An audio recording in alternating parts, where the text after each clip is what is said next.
ሰላም ጤና ይስጥልን አድማጭ ተመልካቾቻችን እንደምን አላችሁ? ከአማራ ብሮድካስት ሴንተር ኤቢሲ ቴሌቪዥን የዕለቱን ፕሮግራሞች ይዘን ቀርበናል። በጣም በርከት ያለ ጉዳይ ይዘን መጥተናል። እንግዲህ በዛሬ በምን እንጀምር? በዘፈን እንጀምር። ፍቅርሽ አስጨንቆ መላወስ አቃተኝ ተደናበርኩልሽ ጥይት እንደሳተኝ ይላል አይደለም ቴዲ አፍሮ በአንድ ዘፈኑ ላይ እና የመንታ እናት ምንድን ነው የሚባለው? የመንታ እናት ምንድን ነው የሚባለው? ዳሽ ልበልና እናንተ የቀረውን ሙሉበት። የመንታ እናት ኦህዴድ የመንታ እናት ሆናለች። ኤግዛክትሊ የምንፈልጋት ፖለቲካ ቦታ ላይ መምጣት ያለባት ቦታ ላይ የመጣች ይመስለኛል። ኦህዴድ የምንጠብቀው ነገር ሆኗል። በብዙ መንገድ መደበቂያ አጥቷል። ሰሞኑን በጣም በርካታ ጉዳዮች ላይ ኦህዴድ ይከተል የነበራቸውን ቬግ የነበሩ አቋሞች በአንድም በሌላ መንገድ እያምታታ ሄድባቸው የነበሩ ካርዶችን የመጣል ስራ እየሰራ ነው ያለው። ኤርዶዋን ነው መጀመሪያ ያስጣለው። መጀመሪያ ኤርዶዋን በዛ መድረክ ላይ ሶማሌላንድ እና ሶማሊያን በተመለከተ ያስጣለው ነገር አለ። ከዛ በኋላም እንደዚሁ አንድ መድረክ ላይ የጣሉት ነጥብ አለ። ዛሬም እንደዚሁ ኤግዛክትሊ የሚፈለግበት ቦታ ላይ አማራን በተመለከተ በደንብ መናገር እንችላለን። ምንድን ነው ዛሬ የሆነው የሚለውን ነገር በደንብ ሀሳብ እንሰጥበታለን። በዚህ ትግል ውስጥ የአማራ ማንኛውም ጉዳይ እና ከዚህ በኋላም አማራን በተመለከተ የአማራን ማንኛውም ጉዳይ ኦህዴድ የሚወስንበት እድል የሌለ መሆኑን እና ያንንም እድል የማይሰጠው አማራ መነሳቱን በግልጽ መናገር የምንችልበት ደረጃ ላይ ነውና ዛሬ የምናነሳቸው ጉዳዮች አሉ። እነሱን እንግዲህ አብረን እናያለን። ግን የመንታ እናት የሚለውን እናንተ መልሱት ብያለሁ። የመንታ እናት ምንድን ነው የሚለውን የጎደለውን ሙሉ ብያችኋለሁና በዛ በጎደለ ቦታ እናንተ ሙሉበት፣ ካልሆነ አንም ውስጥ እንዲመልስ አደርጋለሁኝ። እስከ ፍጻሜያችን ድረስ አብራችሁ እንድትቆዩ። በጣም ታላቅ ድል እንግዲህ ማርሽ ቀያሪ ድል ሲሉ ፋኖች የጠሩት ድል ተመዝግቧል። በበርካታ አካባቢዎች ላይ ከባድ ተጋድሎ እየተደረገ ነው ያለው። አስተማማኝ በሚባል ሁኔታ ላይ ይገኛል የአማራ ኃይል። በዚህ አጋጣሚ ለመናገር አመራሩ በተመለከተ አንዳንድ ጉዳዮች አሉ። እነሱን ሀሳብ አስተያየት እንሰጣለን። በተለይ አመራሩ ቢሰራባቸው የምንላቸውን ምክረ ሀሳቦችም ለመለገስ ሙከራ እናደርጋለን። እሱን እናነሳለን። ስምረት ፓርቲ እንደዚሁ ዝታለች። ምርጫ ላይ አልሳተፍም ብላለች። አይ ቲንክ ዛሬ በሆነው ነገር ስምረት ፓርቲ መደበቂያ ያጣ ይመስለኛል። ለምን የሚለውን እናነሳለን። ሁሉም ኃይሎች ሎዝ ያደረጉበት ነው በነገራችን ላይ እናነሳዋለን። ሀሳብ እንሰጥበታለን። እስከ መጨረሻ ድረስ አብራችሁን ከቆያችሁ የኤርትራ መንግስት የሰጠው ምላሽ አለ። ትላንት የነበረውን እና አብይ አህመድን ቀረርቶ ብራቫዶ ተከትሎ በኤርትራ በኩል አይሞቀንም አይበርደንም የሚል ምላሽ ተሰጥቷል። ቀጠናው ላይ እየተሰራ ያለውን እብደት በተመለከተ ግን ያነሷቸው በጣም መሰረታዊ የሆኑ ምላሾች አሉ። ከሶማሊያ ጫፍ እስከ ምንድነው ምጽዋ ጫፍ ድረስ የሚለው መልእክት ፖለቲካዊ ትርጉሙና አንድምታው በተለየ መንገድ ተመንዝሯል። ሶማሊያ ላይ ሾክ ፈጥሯል። አስመራ ላይም እንደዚሁ፣ ሌሎች አካባቢዎችም ቀጠናው ላይ ጭምር ማለት ነው። ኦህዴድ እንደዋዛ የሚናገረው ነገር ቀጠናው ላይ እየፈጠረ ያለውና እየተሰጠው ያለው ትርጉም ቀላል አይደለም። ይሄም ይዞ የሚመጣው መዘዝ ቀላል አይደለም። ስለዚህ እሱንም እናነሳለን። አድማጭ ተመልካቾቻችን እስከ መጨረሻው ድረስ እናንተ እንድትቆዩ ከኛ ጋር በአክብሮት ጋብዛለሁ። መልካም ቆይታ ይሆንላችሁ። ስቲከር እየገዛችሁ ኤቢሲን እያበረታታችሁ ያላችሁት ገና ከመግባታችን ጀምሮ ደስ እንዲለን አድርጋችኋል። ልዩ ፋክት እናመሰግናለን። ሀክሎ ሎጂስቲክስ እንደዚሁ ብሬ እናመሰግናለን። እንደተለመደው ሁሌም ሀክሎ ሎጂስቲክስ እና ብሬ እንግዲህ የዘውትር የኤቢሲ ደጋፊዎች ናቸው። በቀጥታ ድጋፍ በማድረግም በየዕለቱ ኤቢሲ እንዲበረታታ ጥረት ታደርጋላችሁ። እጅግ አድርገን ነው የምናመሰግነው።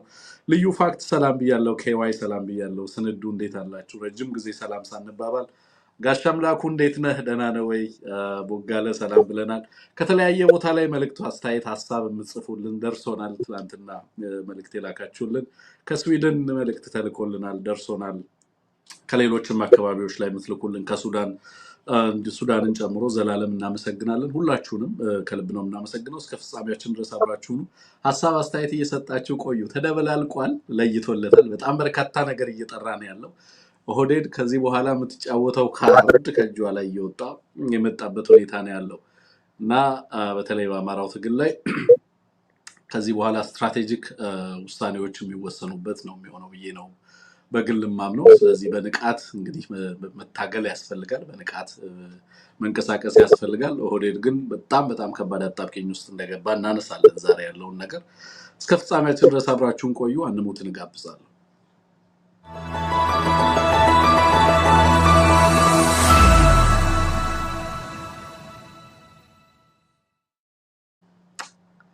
አንሙት እንኳን ደህና መጣህ። ሳምንት ዊኬንድ ጥሩ እንደነበረ ተስፋ አደርጋለሁ። እንዴት አለ ወንድም? ደህና ነኝ ወንድም ትንግርቱ። እንዴት አለ? የኢቢሲ ቤተሰቦች ሁላችሁም ትንግርቱ ስማቸውን ስትጠቅሳቸው የነበሩ ሁሉ ሌሎቻችሁም እንደምን አላችሁ? እንዳልከው እንግዲህ ዛሬ ትልቅ ርዕሰ ጉዳይ ተነስቷል። የብሔራዊ ምርጫ ቦርድ የሚባለው ተቋም አወዛጋቢ ውሳኔዎች ትልቅ አጀንዳ ሆነዋል። ሌሎችም ጉዳዮች አሉ። መልካም ቆይታ ይሁንልን። እንግዲህ ሳምንቱን ጀምረናል። መልካም ሳምንት እንደሚሆን እንጠብቃለሁ።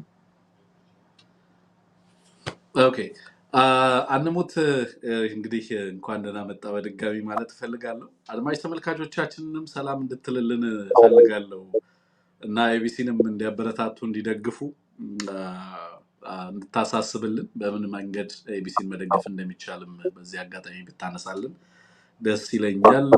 ሌላው እንግዲህ በተለይ በዚህ ሼር በማድረግ ላይክ በማድረግ ሰብስክራይብ ያላረጉ ሰዎችም እንደዚሁ ሰብስክራይብ በማድረግ ቤተሰብ እንዲሆኑ ብታሳስብልን ለማለት ነው። እሱ ላይም ሂደት ልክ ነው። ሁልጊዜ ጥያቄያችን ነው። ኤቢሲ ሰብስክራይበር በጣም ማደግ አለበት። ሰብስክራይብ እንዲሆን በደንብ እንድታስተዋውቁ ሼር እንድታደርጉ መንገር እንፈልጋለን። ሁልጊዜም ላይቭ ሰርጭታችን ላይ የምትመጡ ተመልካቾቻችን ሰብስክራይብ ያላደረጋችሁ አድርጉልን። ቤተሰቦቻችን አሉ፣ የሁልጊዜ ደጋፊዎቻችን አሉ፣ የማይሰለቹ የማያልቅባቸው ለጋሶች አሉ። ሁላችሁንም እጅግ በጣም ነው የምናመሰግነው። እንግዲህ በእናንተ ድጋፍ በእናንተ አብሮነት ሁልጊዜም እንበረታለን እንበረታታለን። ስለዚህ ጠንክረን እንቀጥል። ያው እንደ ሁልጊዜው ነው ሚዲያችንን ማጠናከር ተቋማችንን መገንባት ይገባናል። ሁሌም እንደምንለው የተለያዩ ድጋፍ አማራጮች አሉ። እኔ ትንሽ ከበድ ይለኛል አይደለም በጣም ኮሚትድ የሆኑ ደጋፊዎች ቋሚ ደጋፊዎች እንደ አክሎጂስቲክስ እንደ ብርሃኑ እና ሌሎችም የቢሲ ቤተሰቦች አሉ ሳይታክቱ ከኛ በላይ ለዚህ ሚዲያ በጣም የሚተጉ ተመልካቾችና ቤተሰቦች ስላሉን እጅግ በጣም ደስ ይለኛል። ሌሎችም አማራጮች የድጋፍ አማራጮች አሉ። የጎፈንድሚያችን ፓሲቭ ነው ረጅም ጊዜ የሚገርም ነገር እሱን ማየት ብትችሉ ጥሩ ነው ብዬ አስባለሁ። ከዛ በተረፈ በመታረጉት ነገር ሁሉ በተለይ ቋሚ ደጋፊዎቻችን ቋሚ ቤተሰቦቻችን ኤቢሲ በእናንተ ደስተኛ ነው፣ እኛ በእናንተ ደስተኞች ነን። ይሄንን ልታውቁልን ይገባል። እናያችኋለን፣ እናወራለን፣ ስማችሁን እንጠቅሳለን በየስብሰባዎቻችን በየንግግሮቻችን የእናንተን ጽናት እያነሳን ሁሌም እንገረማለንና ይሄንን እንድታውቁልን ነው። ግን የኤቢሲን ቶሎ ብለን ወደ 100,000 እናስገባው። የኤቢሲ ሰብስክሪፕሽን ወደ 100,000 ቶሎ መግባት አለበት። ከዛም መቀጠል ይገባዋልና ይሄንን ነው ለማለት የምወደው ትንግርቱ። እሺ አንሙት ዛሬ የገባሁት በአንተ ጥያቄ ነው። ኤዲቶሪያል ላይ ብልጽግናን የገለጽክበትን ቃል ነው የተጠቀምኩት። መተህና የመንታናት ምን ነበረ መልሱ? መልስልን መልሱን እያሉ ነውና ብዙዎችም ሞክረውታል። እየተመለከትኩ ነው ምላሻቸውን። አንተ እዛ ጋር የጻፍከውን ኤግዛክት መልስ አላገኘሁም፣ ግን ብዙዎቹ መልሰዋል። የመንታናት ምንድነው የሚባለው? የመንታናት ተንጋላ ታድራለች ይባላል። ያው የመንታ የወለደች ሁለት ታጠባለችና ሁለት ለማጥባት ደግሞ መንጋለል ነው። ስለዚህ የመንታናት ተንጋላ ታድራለች። ይሄን ተጠቀስነው እንግዲህ ለምንድነው? እሱንማ የመንታናት ስለሆነ አይደለም ብልጽግና የመንታናት ስለሆነ ሳይሆን ሁለት መንታዎችን ለማጣላት ልበለው ለማጋጨት ልበለው ያንን ስለፈለገ ይሄኛውንም አንተምተው ሳይሆን ሁለቱንም የዚህ ቀውስ ማስተላለፍ ቀውስን የማሳደር ቀውስን የማራዘም ፍላጎት ስላለው እዚህም የከፋ ነገር እንዳይመጣ እዛም የከፋ ነገር እንዳይመጣ የሚወስዳቸው እርምጃዎች ስላሉ እሱን በመረዳት ነው የጠቀስኩት። ወንድም ዓለም አይ ቲንክ እየጻፉት ነው። ተንጋላ ታጥባለች፣ ተንጋላ ታድራለች። ሁለቱም ያስኬዳል። አድማጭ ተመልካቾቻችን ለተሳትፏችሁ ከልብ ነው ማመሰግነው። ብልጽግና ያለበትን ፖዚሽን ይገልጻል ለማለት ነው እንጂ ብልጽግና እናትም አይደለም መንታም አልወለደም። ብልጽግና እሱን በደንብ መገንዘብ ያስፈልጋል ለማለት ነው። አንሙት ወደ በጣም ብዙ አስገራሚ ነገሮች አሉ። ሁሉ ነገር እየተሰካካ ይመስላል። ሆርን ኦፍ አፍሪካ መጥቶ የገጠመ ይመስላል። አገነስ ብልጽግና ሁሉ ነገር በሚፈለገው መንገድ ብልጽግና ካርዱን እየጣለ እየተጋለጠ ኦህዴድ በየዕለቱ መጨረሻ ላይ መደበቅ የሚፈልግባቸው መደበቂያዎች ውስጥ እየገባ ነው ያለው። ፕሬዲክተብል እንደምንጠብቀው የሚገመት ስርዓት ነው ብልጽግና። ያን ያህል የማይገመት ስርዓት አይደለም። ሌሎች እንደሚያንቆለጳጵሱት አይደለም። አሁን በግልጽ የምናውቀው እና የምንታገለው የምንፋለመው በየዕለቱ በሚሰራቸው ነገሮች ፖለቲካዊ ቀውስ ውስጥ እየገባ ያለ አገዛዝ ነው። በየዕለቱ ፖለቲካዊ አዘቅት ውስጥ እየገባ ያለ አገዛዝ መሆኑን እያጭበረበረ እያምታታ ስትራቴጂክ ብለንደርነስ፣ ቬግነስ እነዛን ነገሮች እየተከተለ መሄድበት ሁኔታና እድል እየጠበበው እየጨነቀው እንዲመጣ ማድረግ ተችሏል። አንሙት ይሄ ትልቅ ትልቅ ፖለቲካዊ ድል ነው። በነገራችን ላይ በኋላ አንድምታዎቹን በስፋት እናነሳለን። ሁሌም እንደምንነሳው ግን የምንነሳው ከአጅሬዎቹ ከፋኖ ነው የምንነሳው። ምን እየሰሩ ነው? ምንድን ላይ ነው ያሉት? ትላንት ሻውራ ላይ ታሪክን ቀይረው አድረዋል። እዛ የተመታ ብልጽግና መቆም አልቻለም። በተለያየ መንገድ ተዛብቶ ነው ያደረው። በጣም ሰፊና ጠንካራ ስራ እየተሰራ እንዳለ አንዳንድ አመራሮቹን ጠዋት ላይ ለማናገር እድል አግኝቻለሁ። አንሙት ሰፊ ስራ መጠነ ሰፊ ስራ እየተሰራ ነው ያለው። አማራ ተኝቶ የማያድርበት ዘመን ላይ ነው የደረስነው። በእውነት እጅግ የሚያስደንቅ ጊዜ ላይ ነው ያለነው። የስ በጣም በርካታ ፍላጎቶች፣ ተለዋዋጭ ሁኔታዎች አሉ። በዚህ ሁሉ ውስጥ በብዙ ፈተናዎች ውስጥ ግን በጣም በርካታ ስራ እየተሰራ በየዕለቱ ከባድ ድል እየተመዘገበ ለሌላ ስትራቴጂካዊ ድል ደግሞ ራስን በማዘጋጀት ላይ መጠመዳቸውን እየሰማን ያለ ነውና የሻውራውን ድል ግን አርበኛ አስረስ ማረ ማርሽ ቀያሪ ጌም ቼንጀር ነው ሲል ጠርቶታል። አንሙት ጌሙ ምንድን ነው? እንዴትስ ነው የሚቀይረው? ምን እየነገረን ያለው የሚለውን እንደው ትንሽ ሀሳብ ብንሰጥበት። ትላንት በሰበር ይዤው ገብቻለሁ፣ ግን ደግሞ አንተ ስለሌለ ደስ ብሎኝ አይደለም የሰራሁት። አሁን በደንብ ሀሳብ እንድንሰጥበት ጌም ቼንጀር ነው ሲል ምን እየነገረን ነው የሚለው ላይ ሀሳብ እናክልበት። መልካም እንዳልከው የፋኖ ያው በሰሜን ቀጠና በጣም ብዙ ትርጉም ያለው ድል ነው ያስመዘገበው። እውነት ለመናገር ደቡብ ጎንደር ላይ ያሉ ወረዳዎችን እነዛን ሁሉ የወረዳ ከተሞችን መቆጣጠር እንጃ በሚገባው ልክ ገልጸ ነው እንደሆነ አላውቅም፣ ግን በጣም ትልቅ ትርጉም ያለው ነው። ይሄ በምዕራብ ጎንደርም ማዕከላዊ ጎንደርም የቀጠለ ድልና አውደ ውጊያ እየተደረገ ነው ያለው። ሻውራ ከተማን ይዘናል፣ ሙሉ ለሙሉ ተቆጣጥረናል የሚለው በተለይ በላይ ዘለቀ እዝ ሁለተኛ መይሳው ኮር መይሳው ካሳ ኮር አለፋ ሻውራ የሰፈረውን ሰራዊት መደምሰሱን የሚገልጽ መረጃ ነው ያጋሩን። በዚያ እንግዲህ የተገኙ ቀላል የማይባሉ እንደውኛ ለምዶብን ወይም ሁሌ ቁጥር እየሆኑብን እያሳነስናቸው መሰለኝ፣ ግን ከሎጂስቲክስ አንጻር ትልቅ ትርጉም ያላቸው ናቸው። 2 ዲሽቃ፣ 3 ብሬን፣ 1 ስናይፐር፣ 315 ክላሽ። ይሄ እኮ ከምስራቅ አውሮፓ ተጭኖ የመጣ ክላሽ እኮ ነው። እና በብዙ የሚቆጠር ተተኳሽ ማርከናል ነው የሚለው። እንደው አንሙት በዚህ አጋጣሚ ጠዋት ጀነራልን ሳወራው እንደውም መነሻ ከሆነ ጀነራልን ጠዋት ሳወራው ጎንደር ላይ ሆኖ ነገር ግን ገብቷቸዋል ወይ ነው ያለኝ። እና ገብቶናል ወይ ምን እንደሆነ ምን እንደተሰራ ገብቶናል ወይ የሚለውን ነገር ቅድምም አንተ እንዳልከው እንደውም አሳንሰው ካልሆነ በትክክል ተረድተነው ይሁን ይሄን ጉዳይ እያልክ ስለነበረ ነው። እሱም ተመሳሳይ ጥያቄ ጠይቆኝ ስለነበረ ነው።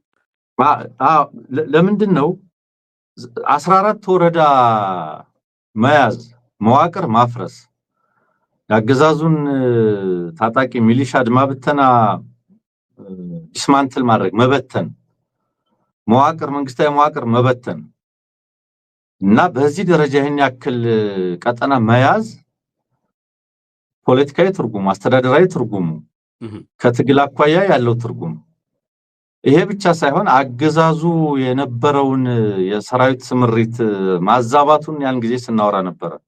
ተዛብቷል ሲባል በምን ደረጃ ነው የተዛባው? እንዴት ነው ማዛባት ማለት የሚለው ነገር በጣም ብዙ ትርጉም ያለው ነውና እንዳልከው ዝም ብሎ ድል አይደለም።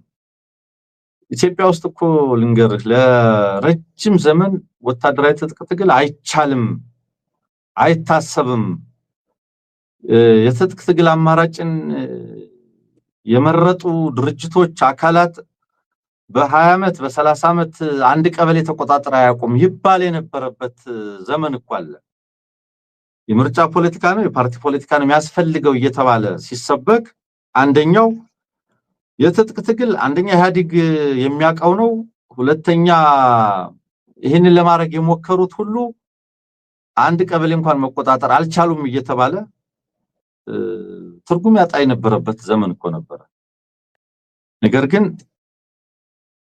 ይሄን ያክል ድል በማስመዝገብ እንደዚህ ያለ ነፃ ቀጠና በመፍጠር የመንግስትን ሲግኒፊካንት አስተዳደራዊ መዋቅር በማፍረስ የጸጥታ መዋቅር በመበተን ህዝብ ውስጥ ሆነ ያገዛዙን ኃይል በዚህ ደረጃ በመዋጋት በዚህ የቴክኖሎጂ ዘመን እንዲህ አይነት ድል ማምጣት እንደሚቻል የተረጋገጠበት ነው የአማራ ፋኖ ትግል። ስለዚህ ያኛውን ትርክት ሁሉ የለወጠ እኮ ነው። አይቻልም በዚህ መንገድ የሚለውን ትርክት ሁሉ እኮ ለውጧል። ይቻላል ማለት ነው። ይሄው 67% ትልቁ የሀገሪቱ ክፍል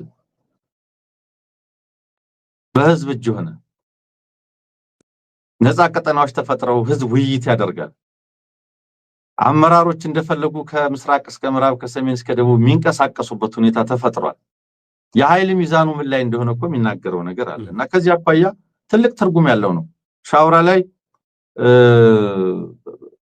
አንድ ከተማ አንድ እኛ እኮ ከመለ ይሄ ትግል እኮ ያገዛዝ ከባህር ዳር እኮ ያባረረ ትግል እኮ ነው። አገዛዙን መዋቅር ከባህር ዳር ያባረረ ነው። የዞን ከተሞችን በርካቶችን በሙሉ በመቆጣጠር የጀመረ ትግል ነው። ኮንሶሊዴት ወደ ማድረግ ሲሄድ ራሱን ወደ ማረጋጋት ሲሄድ መዋቅሩን ወደ ማስተካከል ሲሄድ አደረጃጀት ሲፈጠር የህዝቡ ቁጣ የህዝቡ መነሳሳት ኢንስቲቱሽናላይዝ ሲደረግ ተቋማዊ እስከሚደረግ ድረስ ይሄ ያለፉ ጊዜዎች እንዳሉ እናውቃለን። አሁን አደረጃጀት ልምዱ ኢንስቲቱሽናላይዝ የማድረጉ ጉዳይ ይሄ ሁሉ ነገር አድጎ ምናልባት ከዚህ በኋላ ደግሞ ስትራቴጂክ ወደሚባሉ ድሎች የማደግ ጥያቄ የሚወራበት የማይታለፍ ችላ የማይባል የማይዘነጋ የወታደራዊና ፖለቲካዊ ኃይል ሆኖ የወጣበት ስለሆነ ትርጉሙ ከፍተኛ ነው። አይ ቲንክ ከዚህ በመነሳት ይመስለኛል እዛ አካባቢ ያለው ድል አጠቃላይ መረጃው ምን ጠብቀው ሆኖ አጠቃላይ ግን የቀጠናዊ ፍጥጫው የጨዋታ ቀያሪ ኃይል ሆኗል ሲባል ምን ማለት ነው? ደጋግመን ነው የምናነሳው። ጨዋታው ምንድነው? ጨዋታው ፕሮክሲ ነው፣ ጨዋታው ግጭት ነው፣ ጨዋታው ጦርነት ነው። በተለይ በዚህ አገዛዝ ስሌቶች ደግሞ በዚህ ቀጠና ላይ የሚጫወታቸው ጨዋታዎች የሚታወቁ ናቸው። የፕሮክሲ ጨዋታ ነው የሚጫወተው፣ ጦርነት ነው ሁሌም ዝግጅቱ፣ የፖለቲካል ዲያሎግ፣ የዲፕሎማቲክ ዲያሎግ እንደዚህ የምትላቸው ነገሮች በሙሉ ለዚህ አገዛዝ የሚሰሩ አይደሉም እንደምታውቀው። ስለዚህ ለዚህ አገዛዝ የሚሰራው የጨዋታ መሳሪያ ጦርነት ነው። በዚህ ጦርነት ጨዋታ ውስጥ ፋኖ የማይታለፍ ኃይል ሆኖ መጥቷል። አንድም አገዛዙ ምንም ነገር ሲያደርግ ስሌት ውስጥ የሚያስገባው ኃይል ሆኖ መውጣት፣ ሌሎችም ኢትዮጵያን በተመለከተ የሚያስቡ አካላት ምንም ነገር ለማሰብ ምንም ነገር ለማድረግ ዲፕሎማሲያዊ፣ ፖለቲካዊ፣ የሰላም ሌላም ጉዳይ ሲያስቡ የማያልፉት የግዴታ ስሌታቸው ውስጥ ኢኩዌሽናቸው ውስጥ ሊያስገቡት የሚገደዱበት ኃይል መሆኑን የሚያመለክት ነው። ስለዚህ ደጋግመን ብለናል። ከዚህ በኋላ በዚህ ቀጠና ከዚህ በኋላ በዚህ ሀገር የአማራን ህዝብ ጥያቄ አሳንሶ አኮስሶ ችላ ብሎ የአማራን ህዝብ ትግል እንደማይረባ በመቁጠር የሚደረግ ዲፕሎማሲ የሚደረግ የሰላምና የልማት ጥረት አይኖርም። እነዚህ ሰዎች ምንድነው የሚፈልጉት? አማራ ምንድነው እያለ ያለው የሚለው ጥያቄ 4 ኪሎም ዋሽንግተንም ለንደንም የትም ዋነኛው የስሌት አካል ዋነኛው የዲፕሎማሲና የግንኙነት ስሌት አካል እስከሚሆን ድረስ ተገዷል። ስለዚህ ይህንን ኃይል ትተህ በማሳነስ ኮንፍሊክት በማለት የሆነ ሚሊሻዎች በማለት ሽፍታዎች በማለት ምናምኖች ጽንፈኞች በማለት ሊያንስ ሊቀየር የሚችል አይደለም። እንደዛ እንዳይሆኑ ነው የተሰራው። ያስተሳሰብ ለውጥ አምጥቷል ብለናል። ፖለቲካው ከስደት ተመልሷል ብለናል። ራስን ከመዘንጋት ከራስ ጥልነት ወደ ራስ በቅነት በአስተሳሰብ ጭምር ተሸጋግሯል ብለናል። ይሄንን እንደሆነ ፕሮክሲ እንደሆነ የማይረባ ነገር የሜቶዶሎጂ ችግር ያለበት የጥያቄ ችግር ያለበት አድርጎ ማቅረብ አይቻልም። በደንብ እየጠራ ስለመጣ ማለት ነው። ኤንድ በዚህ ፍጥነት ደግሞ እንዲህ ያለ ኃይል አመጣጣኝ ኃይል ሆኖ እንዲህ ያለ የኃይል ሚዛን ጠባቂ ኃይል ሆኖ የመጣ ደግሞ ብሔራዊ ትግል ደግሞ እምብዛም ስለሌለ ዋጋው በዛ ልክ ከፍ ያለ ነው። እዚህ ላይ አንድ ጠቀሳት አረፍተ ነገር አለች ወይም ሐረግ አለች። የድርጅታችን አመራር ትግሉንና ጊዜውን የሚመጥን ተልእኮውን ለመወጣት በሙሉ አቅሙ እየሰራ ነው ይላል። ይሄ በጣም ምን ፈልገው ነው? ይሄ ነው የኛ ጥያቄ። ይሄ ነው የፋኖ ተልእኮ። የድርጅታችን አመራር አፋብን ድርጅቱ ነው የሚለው ትግሉንና ጊዜውን ትግሉ ምን ይፈልጋል? ትግሉ ምንድነው? ጥያቄው፣ ሂደቱ፣ መዳረሻው፣ ዓላማው፣ የቆመበት ነገር እና ጊዜውስ ምን ይፈልጋል? ትግሉ የሚፈልገው ነገር አለ፣ ጊዜው የሚፈልገው ነገር አለ። አየ ሁለቱን የሚመጥን ትግሉን የሚመጥን ሆኖ መገኘት፣ ጊዜውን የሚመጥን ሆኖ መገኘት ለነዚህ ተልእኮች ወይም እነዚህን ተልእኮች ለመወጣት ደግሞ በሙሉ አቅሙ እየሰራ ያለ አመራርና ድርጅት በጣም አስፈላጊ ነው። አሁን የአማራ ህዝብ ጥያቄና የትግል ኮዝ ተቋማዊ ሆኗል። ትልቁን ምዕራፍ ተሻግሮታል። ተቋማዊ መሆን ቀላል አይደለም። እዚህ ከደረሰ በኋላ አሁን ሊደርሺፕ ይጠበቃል ማለት ነው። አመራር እንዲሰጡ እንጠብቃለን። ምክንያቱም ጥላው አንድ ነው። መሰባሰቢያ ጎጆ ተሰርቷል። እዛ ውስጥ የሚኖሩ ክፍተቶች ይስተካከላሉ ከነፈተናቸው። ደግሞ ተልእኮዎች አሉ። ምክንያቱም ትግሉና ጊዜውን የሚመጥን ተልእኮ ለመወጣት ነው ያለው። ይሄ ማለት ድርጅቱና አመራሩ ብቻ አይደለም። በነገራችን ላይ ወይም ድርጅቱና አመራሩ ትግሉና ጊዜውን የሚመጥን ተልእኮ ውስጥ መግባት አለበት ወይም ይገባል ወይም እዛ ውስጥ ነው ያለው ወይም ያን ለመወጣት በሙሉ አቅሙ እየሰራ ነው ሲባል እኔ እናንተን ጨምሮ ሚዲያውንም ትርክት ማስተካከል ትርክት መምራት እኔ እናንተ እንደፈለግን ሳይሆን ምክንያቱም የትግል ሚዲያንን ደጋግመን ብለናል። እኛ ቴክስት ቡክ ጆርናሊዝም አይደለም ተገብረው ዲያስፖራው በተመሳሳይ ማንንም እንደፈለገ ባመቸውና በፈለገው ጊዜ የሚሄድበት ሳይሆን ከጥላ ድርጅታችን ተልእኮ የምንቀበልበት ተልእኮን መወጣት ማለት ተልእኮ መስጠትንም አመራር መስጠትንም ስራ መስጠትንም ስራ ማከፋፈልንም የሚመለከት ነው። ይሄ ነው አመራር ሰጭነት። ስለዚህ ይሄ አመራር እዚህ ጋር እንዳለው የድርጅቱ አመራር ትግሉንና ጊዜውን የሚመጥን ተልእኮ ለመወጣት ብቻውን አይደለም ሁሉን ነገር የሚወጣው ዴሊጌት ይደረጋል ስራ። ምክንያቱም ትግሉ ወታደራዊና ፖለቲካዊ ብቻ አይደለም። ወይም ወታደራዊና ፖለቲካዊ ነው ሲባል በተለይ የፖለቲካል አስፔክቱ የሚዲያንም የዲያስፖራውንም የዲፕሎማሲውንም የሪሶርስንም የእውቀትንም ሌላ በርካታ ፍላጎቶችን የማሟላትም ጥያቄ ስለሆነ የማሟላትም ተልእኮ ስለሆነ እነዚህ ሁሉ ለሚመለከታቸው አካላት ተልእኮ የመስጠት ዴሊጌት የማድረግ አመራር ሰጭነትም ነው የሚፈልገው። ስለዚህ በሙሉ አቅሙ እየሰራ ነው ሲባል እነዚህ ነገሮች ለማሳካት በሚያስችል መንገድ ኃላፊነትን የመወጣት የመሪነት ሚናን የመወጣት ተልእኮ እንደሚኖረው ለማንሳት ነው ፈልገው ወንድም ማለት ነው። ያ አንሙት ቀደም እንዳልኩት ጠዋትም ከጀነራል ጋር በዚህ ጉዳይ ላይ ስናወራ አንድምታው ገብቷቸዋል ወይ ጎንደርም እና አካባቢው ላይ ይሁን ያለው በተለያዩ አካባቢዎች ላይ የተደረገ ያለው ተጋድሎ አመራሩ ሌት ተቀን 24 ሰዓት እየሰራ ነው ያለው ለትልልቅ ወታደራዊና ስትራቴጂካዊ ዝግጅቶች ላይ ነው ያለው። ቀደም አንሙት እንዳልከው ወቅቱንና ጊዜውን የሚመጥን እና ሁኔታውን የሚመጥን ቀጠናው ላይ ያለውንም ሁኔታ በሚመጥን አግባብ ለሚደረግ ዝግጅት ፈጣን ስራዎችን እየሰራ ነው ያለው፣ ሌት ተቀን እየሰራ ነው ያለው። አንሙት በዚህ በደቡብ ጎንደር እና በምዕራብና አሁንም በሰሜን ጎንደር እያየን ያለናቸው ነገሮችም በሌሎችም አካባቢዎች ላይ የሆኑ ያሉትን ነገሮች ስመለከት የስበት ማዕከልነትን የትኛውንም አካባቢ ብልጽግናን ለማሸነፍ የሚያስችል የብልጽግናን ስበት ማዕከል ማድረግ የሚቻልበት ሁኔታ እንዳለ ተመልክቻለሁ። አንድን ድል ለምሳሌ በደቡብ ላይ የተደረገውን ድል ስትመለከት ፍጥነቱ፣ አይነቱና ይዘቱ የብልጽግናን ዕጣ ፈንታ በተመለከተ ብልጽግና ሌሎች ቦታዎች ላይ እንዲያደርጋቸው የሚፈለጉትን ወይም የሚያደርጋቸውን ትግሎች በተመለከተ ወሳኝ የሚሆነው በዋናነት የወሳኝነት ሚና የያዘው የኃይል ስምሪቱንም በተመለከተ የሚወስንለት አካል ሆኖ አልፋን ነው። የብልጽግናን እንቅስቃሴን በተመለከተ በዋናነት የሚወስነው የፋኖ አቅም እየሆነ ነው የመጣው። ብልጽግና የሌሎችን እንቅስቃሴ የሚወስንበት ሳይሆን የራሱ የብልጽግና የኦህዴድ ኃይል እንግዲህ አማራ ክልልም በሌሎችም አካባቢዎች ላይ የሚያደርገውን ስምሪትና እንቅስቃሴን በተመለከተ ዋና ወሳኙ ኃይል ፋኖ የሆነበትን ሁኔታ የተመለከትንበት ነው። ሌላው ለድሉ የሚሰጠው ፖለቲካዊ አንድምታና ቀጠናዊ አንድምታም ጭምር ደቡብ ጎንደር ላይ ብልጽግናን አዲስ አበባ ሲጠበቅ ደቡብ ጎንደር ላይ ማሸነፍ እንደሚቻል ማሳየት የተቻለበት ነው።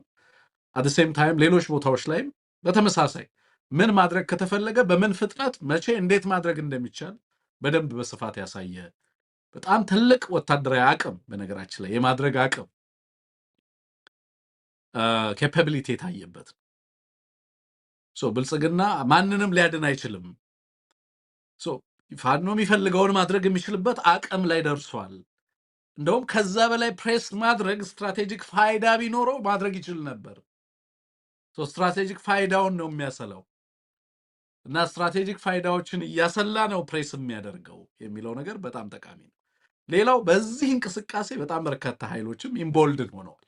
ለምሳሌ ዛሬ መሰረትም ይዞት የወጣውን ነገር ትላንትና ስትመለከተው ነበር። አንሙት በሌሎች አካባቢ ለምሳሌ ያገዛዙ ኃይል በተዛባባቸው አካባቢዎች ላይ የኦኤልኤን ስምሪት በተመለከተ ቤኒሻንጉል ጉሙዝን ልትወስድ ትችላለ፣ ምዕራብ ሸዋ ላይ ልትወስድ ትችላለ። ሌሎች አካባቢዎች ላይ በጣም በርካታ አካባቢዎችን በቀላሉ እንዲቆጣጠር እያስቻለ መምጣቱን ትመለከታለ ማለት ነው። ከዚህ በኋላ ብሎው ነው የሚኖረው ማለት ነው። አሳ ላይ እንደተነገረን አይደለም ወታደራዊ ቁመ ነው እና የምር ትላንትና አዋሳ ላይ የተነገረንን ንግግር አንሙት የስነ ልቦና ባለሙያዎች ሳይኮአናሊሲስ እንዲሰሩበት በዛ ያንንም ስፒች በደንብ አናላይዝ እንዲያደርጉት አላንዳንድ ሰዎች ልኬላቸው ነበር። ጀስት ማድነስ ነበር። በቃ ሊባል በማይችል ደረጃ ነበር ሲባል የነበረው። ይሄ ከባድ የአቅም ውስንነት ላይ አገዛዙ እንዳለ ግልጽ ማሳያ፣ በደንብ ማሳያ። በሚፈለገው ሰዓት የሚፈለገውን አካባቢ እጅግ በሚያስደንቅ ፍጥነት እንዴት መቆጣጠር እንደሚቻል ይሄ እንዳለ ምንድነው ማይክሮኮዝም ነው። የትልቁ ድል ማሳያ አድርገህ ልትወስደው ትችላለህ። ከዚህ ሽንፈት ለማገገም it takes them years and years ፋኖ ቁጭ ብሎ ቢመለከታቸው አመታትን ይወስዳል አሁን ከደረሰበት ሽንፈት ለማገገም። አሁን የተፈጠረውን ያህል መዛባት እና የስነ ልቦና መሳቀል በብልጽግና ዘንድ ደግሞ እንዲጠግግ ለማድረግ በጣም ረጅም ጊዜ የሚወስድ ነው። አንሙት ግን ያንን ረጅም ጊዜ የሚሰጠው ኃይል ደግሞ አይደለም መሬት ላይ ያለው፣ ፋታ የሚሰጠው ኃይል አይደለም ያለው መሬት ላይ ያለው። በየቀኑ በነገራችን ላይ አንዳንድ የወታደራዊ ስትራቴጂስቶች ምን ይላሉ መሰለ፣ ጦርነቱን ከፈጣን ድልነት ወደ ዋር ኦፍ አትሪሽን ከቀየረው አንድ ኃይል አንድ አገዛዝ ታርጌትድ የሆነ ኦፕሬሽን አድርጌ እዛ አካባቢ ላይ ያለውን ኃይል በትናለሁ ብሎ ገብቶ ግን በዋር ኦፍ አትሪሽን ውስጥ እንዲዘፈቅ ካደረግ ስትራቴጂክ ቪክትሪ ነው። በነገራችን ትልልቅ ኃይሎች እነዚህ ግሬት ፓወርስ የሚባሉት ትልልቅ ኃይሎች ለምሳሌ ራሽያ ዩክሬን ውስጥ የገባችበትና የሆነች ያለችበት ሁኔታ አለ አይደል? አንሙት ያ ሁኔታ በራሱ ለራሽያ እንደ ሽንፈት ይቆጠራል። ብዙ ዋጋ እያስከፈለው ነው ያለው። አገዛዙም በተመሳሳይ የአማራው ኃይል ላይ የገባበት ሁኔታ አደርሳለሁ ብሎ የጠበቀው ነገርና በኋላ ላይ የተፈጠረው አሁንም እየተፈጠረ ያለውን ኃይል በተቃራኒው ስትመለከት ያ ደግሞ ወታደራዊ ሽንፈት ብቻ አይደለም እያስተናገደ ያለው አንሙት በየዕለቱ እየጣለ ያለው ፖለቲካዊ ነጥብ በቀጠናው እየተገለለ ትላንት ያደርግ የነበረው ብራቫዶ የትናንትናው ዛቻ የዚህ ሽንፈቱ ውጤት ነው። ተነጥሎ ሊታይ አይችልም። ትላንት ያደርግ የነበረው ንግግር የዚህ ሽንፈቱ ውጤት ነው። ዛሬ የወሰነው ውሳኔ የምታያቸው ዛሬ ሀገሪቱ ውስጥ እንደዚህ መነጋገሪያ የሆኑ ጉዳዮችን የምታያቸው ነገሮች ወታደራዊ ሽንፈት ብቻ ወታደራዊ ሽንፈቱ ወደ ፖለቲካል ሽንፈት ትራንስሌት እያደረገ ነው ያለው። ወደ ፖለቲካዊ ድቀት እየገባ ነው። ይኸውልህ ሁለት ኃይሎችን እያታለለ መቀጠል የማይችልበት ጫፍ ላይ እንዲደርስ አድርጎታል ብልጽግና።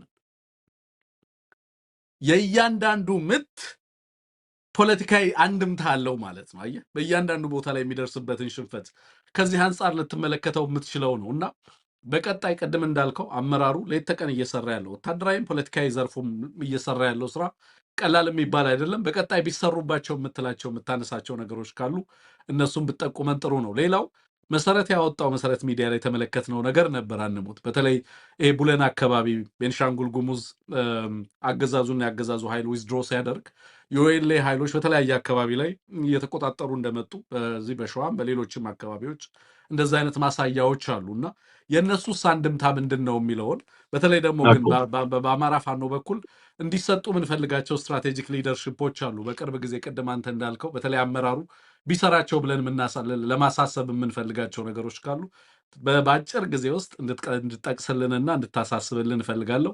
ቀጥታ ወደ ሌሎች ጉዳዮቻችን እናልፋለን። መልካም። ምናልባት አሁን የጠቀስከው ላይ ወታደራዊ ሽንፈቱ ወደ ፖለቲካዊ ሽንፈት እየሄደ ነው ያልከው ጦርነቱ ራሱ የፖለቲካዊ ሽንፈት ውጤት ነው። ፖለቲካል ሽንፈቱ ጦርነቱን ወልዷል። ዛትስ ፖለቲክስ ባይ አዘር ሚንስ እንደምታውቀው አንተ። እንደገና ይሄም ፌል ካደረገ ሌላ ነገር የለውም ያበቃል። አንደኛው ነገር እሱ ነው። ፖለቲካሊ የተሸነፈ ነው። ፖለቲካም አለው ወይ ነው። ፖለቲካው ጦርነት ነው።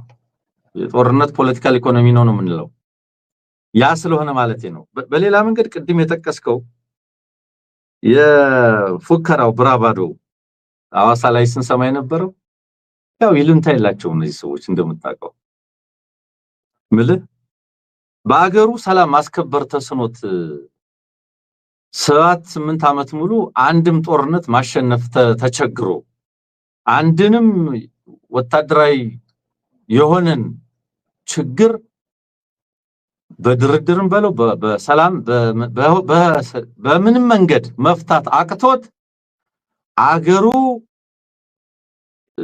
የቀውስ ሀገር በሆነበት ሰላም ማስፈን ባልቻለበት የምስራቅ አፍሪካን ሰላም አስከብራለሁ ከሶማሌ እስከ ምጽዋ አስተማማኝ የሆነ ኤሊት ፎርስ ስለገነባሁላችሁ እንኳን ደስ አላችሁ የሚለውን ንግግር እኔ እንዴት እንደማይላቸው ይገርመኛል። እነዚህ ሰዎች እንዴት እናይላችሁ ምልህ ነውር አይታወቅም ይሉንታ የለም ወይ በዚህ ደረጃ?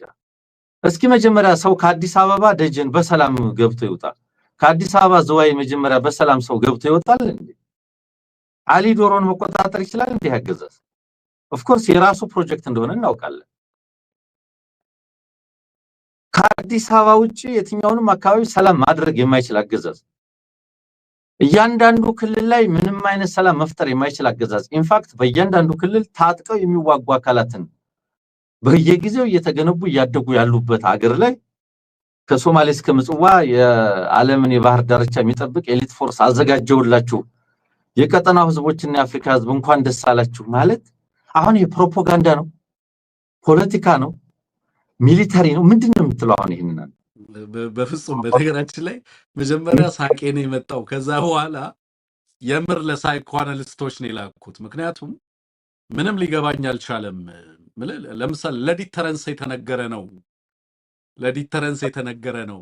ይሄ አቅም ስላለው ሌሎች ኃይሎች እንዲያከብሩት እንዲፈሩት ፈልጎ የተናገረው ነው እንዳልን ያለበትን ዳስፕሬት ሁኔታ ታውቀዋለህ። ይሄ ትንኮሳ በተለይ ደግሞ ሶማሊያን በዚህ ኢኩዌሽን ውስጥ ማስገባት በራሱ ምን ማለት ነው? ለሶማሊያ አንሙት በግልጽ ምንድነው ይዞ የሚመጣው ምንድነው ፖለቲካዊ አንድምታው? ወታደራዊ አንድምታው ምንድነው? ምንድነው የሚያተርፈው? ይሄንን በመናገሩ የኢትዮጵያን ህዝብ ነው የሚያስደስተው ወይስ የቀጠናውን ህዝብ ነው ሊያስደስት የፈለገው?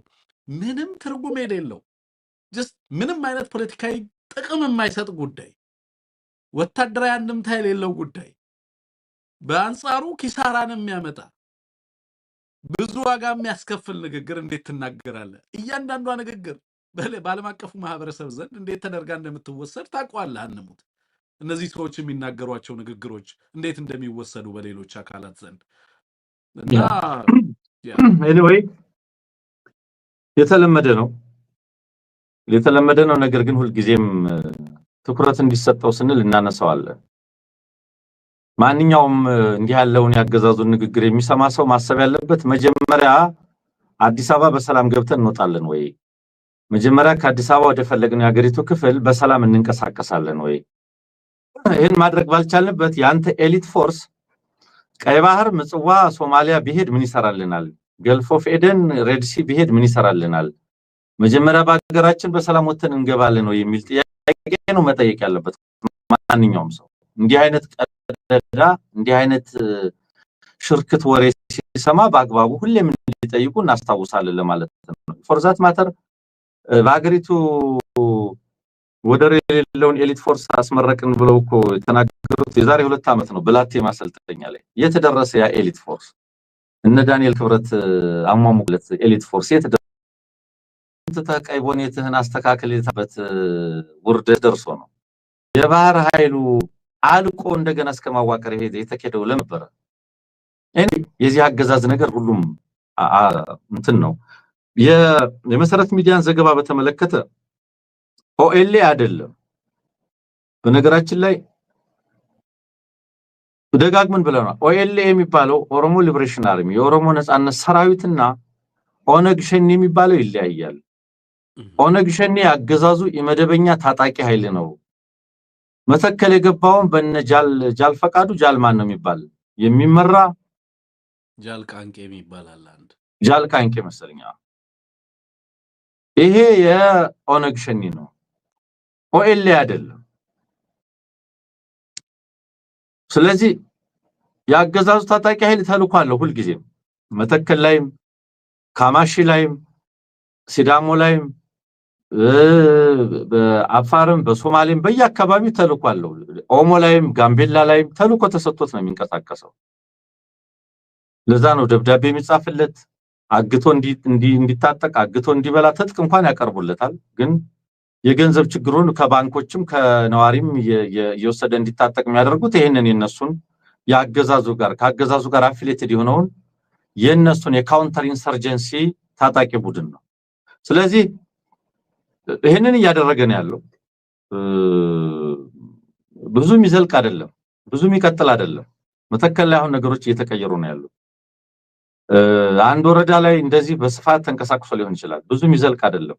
በአጭር ጊዜ ውስጥ ደግሞ ብዙ ለውጥ እንሰማለን እና ያን ያክል ይሄ አገዛዝ የሚፈልገውን ነገር ሊያሳካበት የሚችለው ፕሮጀክት አይደለም ከሞላ ጎደል። ስለዚህ ተስፋ አደርጋለሁ እዚህ አካባቢ ያሉ የጉሙዝ ዲሞክራሲያዊ ንቅናቄና የፋኖ ቴዎድሮስ ዕዝ አባላት ይሄንን ያገዛዙን ኢመደበኛ ታጣቂ ኃይል በሚገባው ቋንቋ ያነጋግራሉ፣ ምላሽ ይሰጣሉ ብዬ ተስፋ አደርጋለሁ።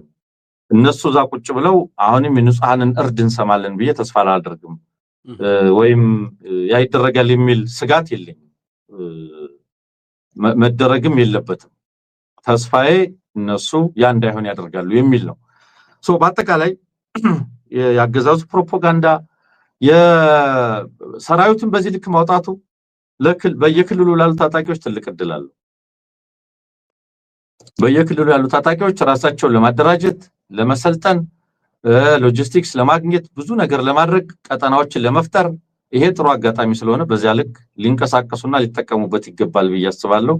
ምናልባት ወደ ዛሬ መነጋገሪያ ወደ ሆነው ጉዳይ ብትመልሰን መልካም ይሆናል ማለት ነው። አንሙት እንግዲህ ዛሬ መነጋገሪያ የሆነው ጉዳይ ምርጫ ቦርድ ደብዳቤውን መጀመሪያ ከደብዳቤው ቢጀምር ጥሩ ነው። ደብዳቤው ብዙ ነገር ስለሚለን ማለት ነው።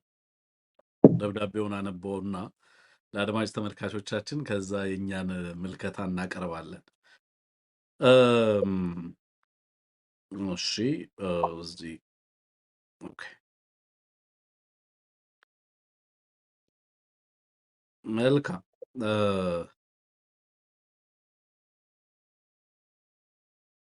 ቴክኒሻናችን ምናልባት ደብዳቤውን እናመሰግናለን።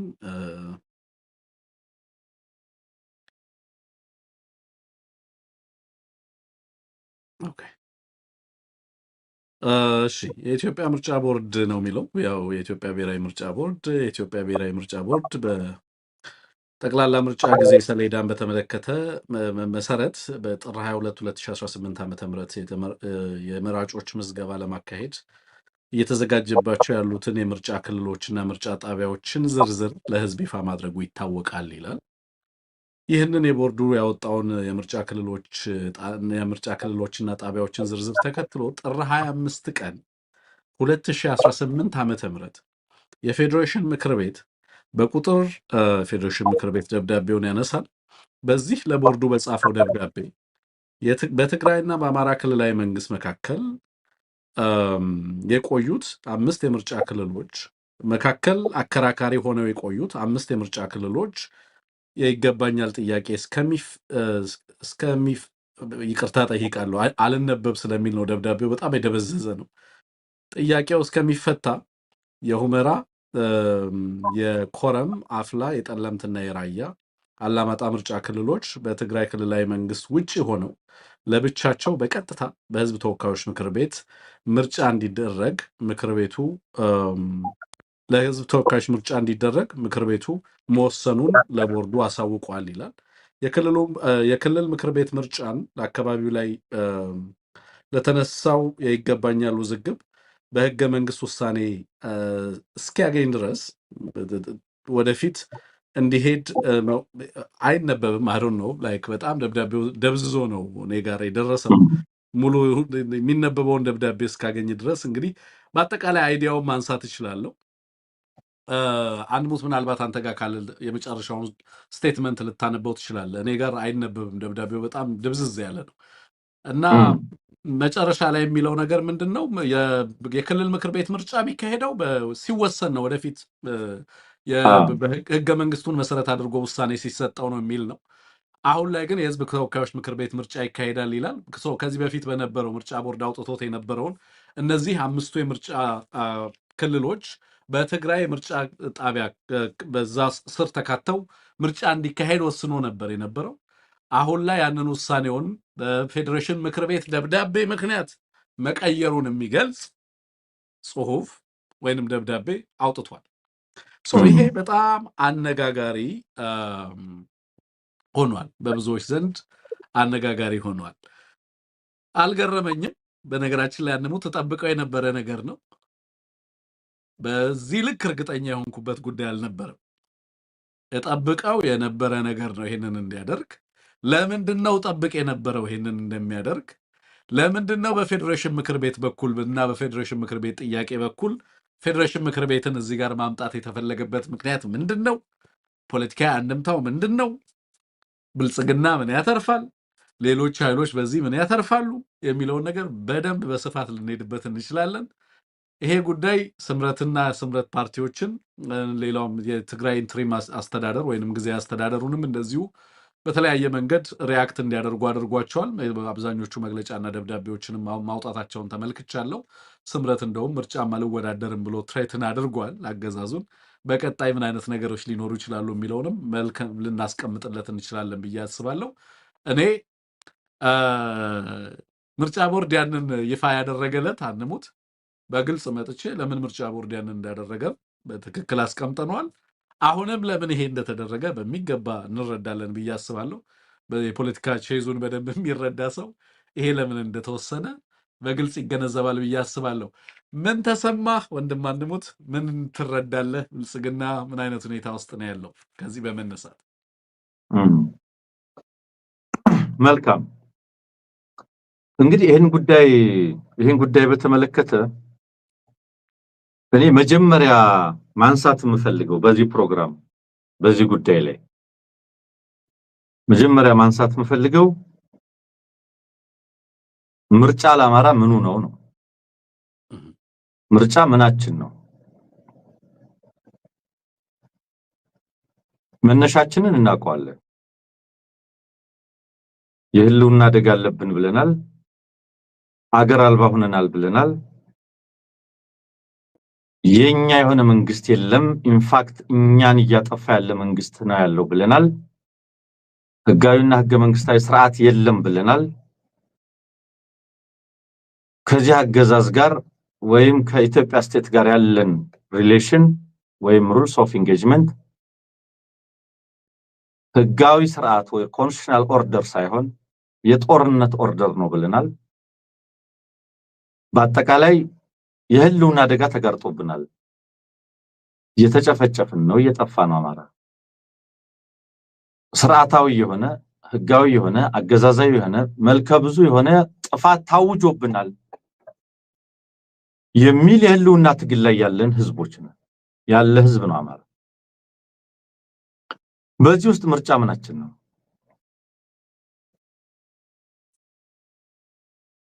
የምርጫ ጣቢያ እዚህ መሆን እዚያ መሆን ምናችን ነው? ምርጫ ባህር ዳር ተደረገ፣ ጎንደር ተደረገ፣ አዲስ አበባ ተደረገ፣ ሁመራ ተደረገ፣ ራያ ተደረገ፣ ጅማ ተደረገ፣ ጅጅጋ ተደረገ።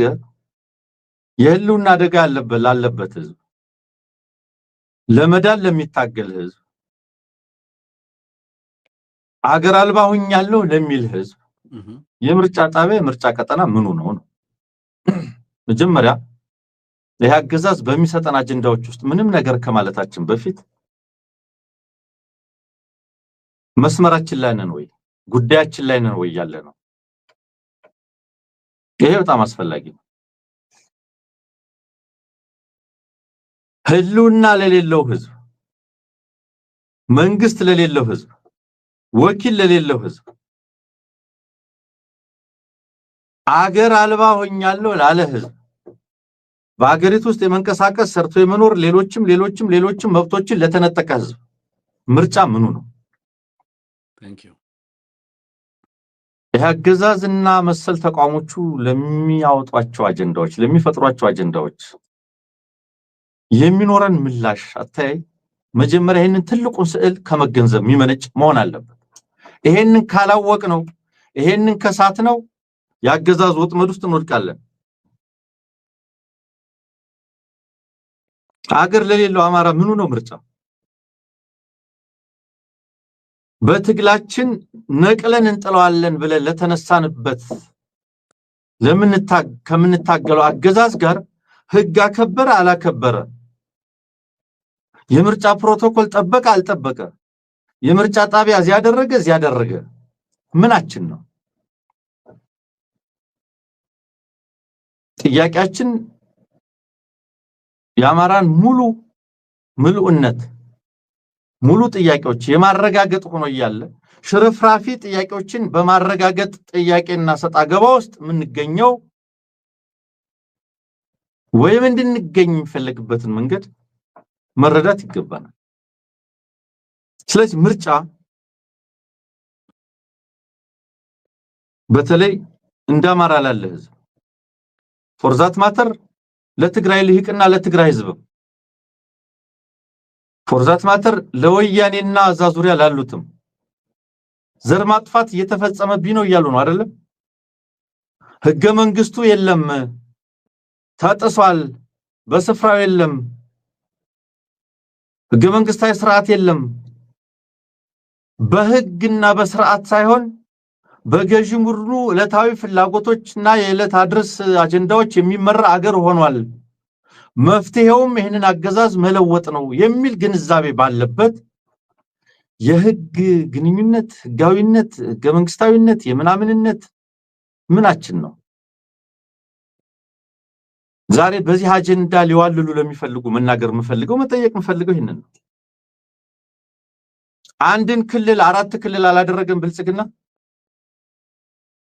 የደቡብ ኢትዮጵያን ክልል 4 ክልል ሲያደርግ አማራን 4 ክልል አደርገዋለሁ እገሌን እንደዚህ አደርገዋለሁ ሲል ህገ መንግስትና ህጋዊነትና ህገ መንግስታዊነት አለ?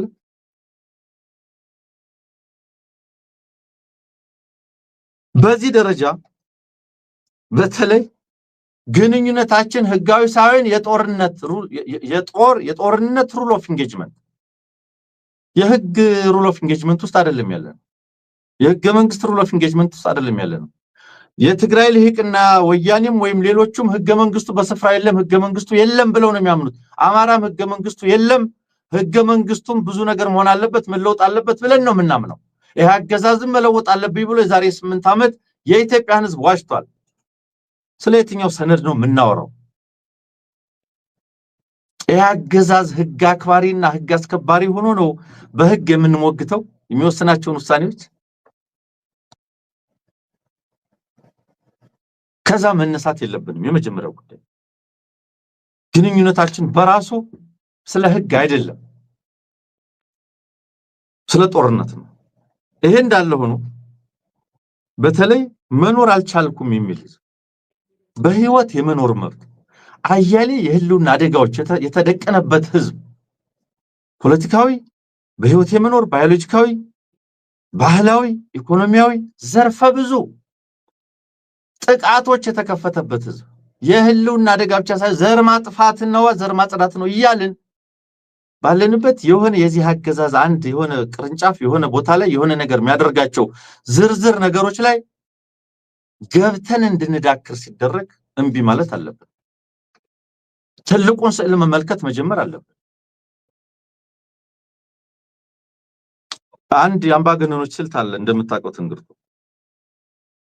አንድ መሰረታዊ ጥያቄ ይዘህ ስትመጣ አምባገነኖች ከዛ መሰረታዊ ጥያቄ ያናጥቡህና በሌሎች ዝርዝር ጉዳዮች ላይ ጥያቄህን ዳይቨርት ሽፍት እንድታደርግ ያደርጋሉ። ለምሳሌ ምርጫው አንቀበለውም።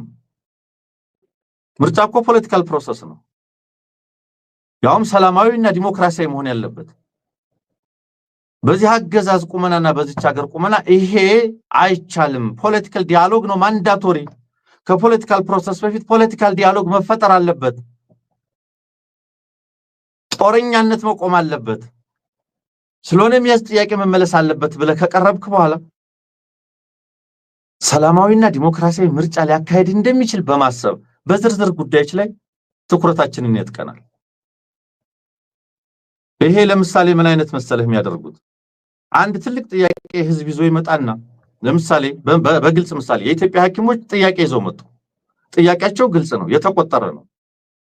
ከዛ በኋላ ምንድነው የሚያደርገው? እንዳንድ አምባገነን እንዳንድ በተለይ ፋሽስታዊ እንደሆነ አምባገነን አመራሮቹን 80 የሚሆኑ የንቅናቄው መሪዎችን በማሰር ከሐኪሞች ጥያቄ ቤዚክ የሆነው መሰረታዊ ጥያቄ ወዴት እንዲዞር ያደርገዋል? አመራሩ እንዲፈታ አመራር ይፈታልኝ ወደሚል ጥያቄ ወስደዋል። ምርጫው ወይም ምርጫ የሚባል ነገር ተቀባይነት የለውም። ኢንፋክት አሁን ያለው አገዛዝም መወገድ ያለበት ነው። ምርጫ የሚባለውን ጉዳይ አሁን ባለችው ኢትዮጵያና አሁን ባለው ፖለቲካል ኢንቫይሮንመንት አያስችልም አይሆንም ስትለው የምርጫ ጣቢያና የምርጫ ክልል እዚህና እዚያ ያደርግና እዚህ ጋር ለምን ሆነ እዚህ ጋር ለምን ሆነ እዚህ ጋር ለምን አናደርገውም ወደዚህ ለምን ሆነ እዛ ጋር ይካለልኝ ወደዚህ ይካለልኝ ወደሚል ይወስደዋል። ኢንዳይሬክትሊ ምን እያደረገ እንደሆነ ታውቃለህ? ምርጫውን እንድትቀበለው ምርጫውን ተቀብለው ነገር ግን ምርጫው እነገሌ ይሄ አካባቢ ወደ እኔ ከሆነ ይሄ አካባቢ ወደ እነዚህ ከሆነ ነው ትክክል የሚሆነው ወደሚል ግንዛቤ ይሄድን ነው ማለት ነው። ወደሚል ጥያቄ ይሄድን ነው ማለት ነው። የአማራ ልሂቅም በተለይ ትግል ላይ ያለው የወያኔ የትግራይ ልሂቅም ይሄ አገዛዝ የሚያካሂደው ምርጫ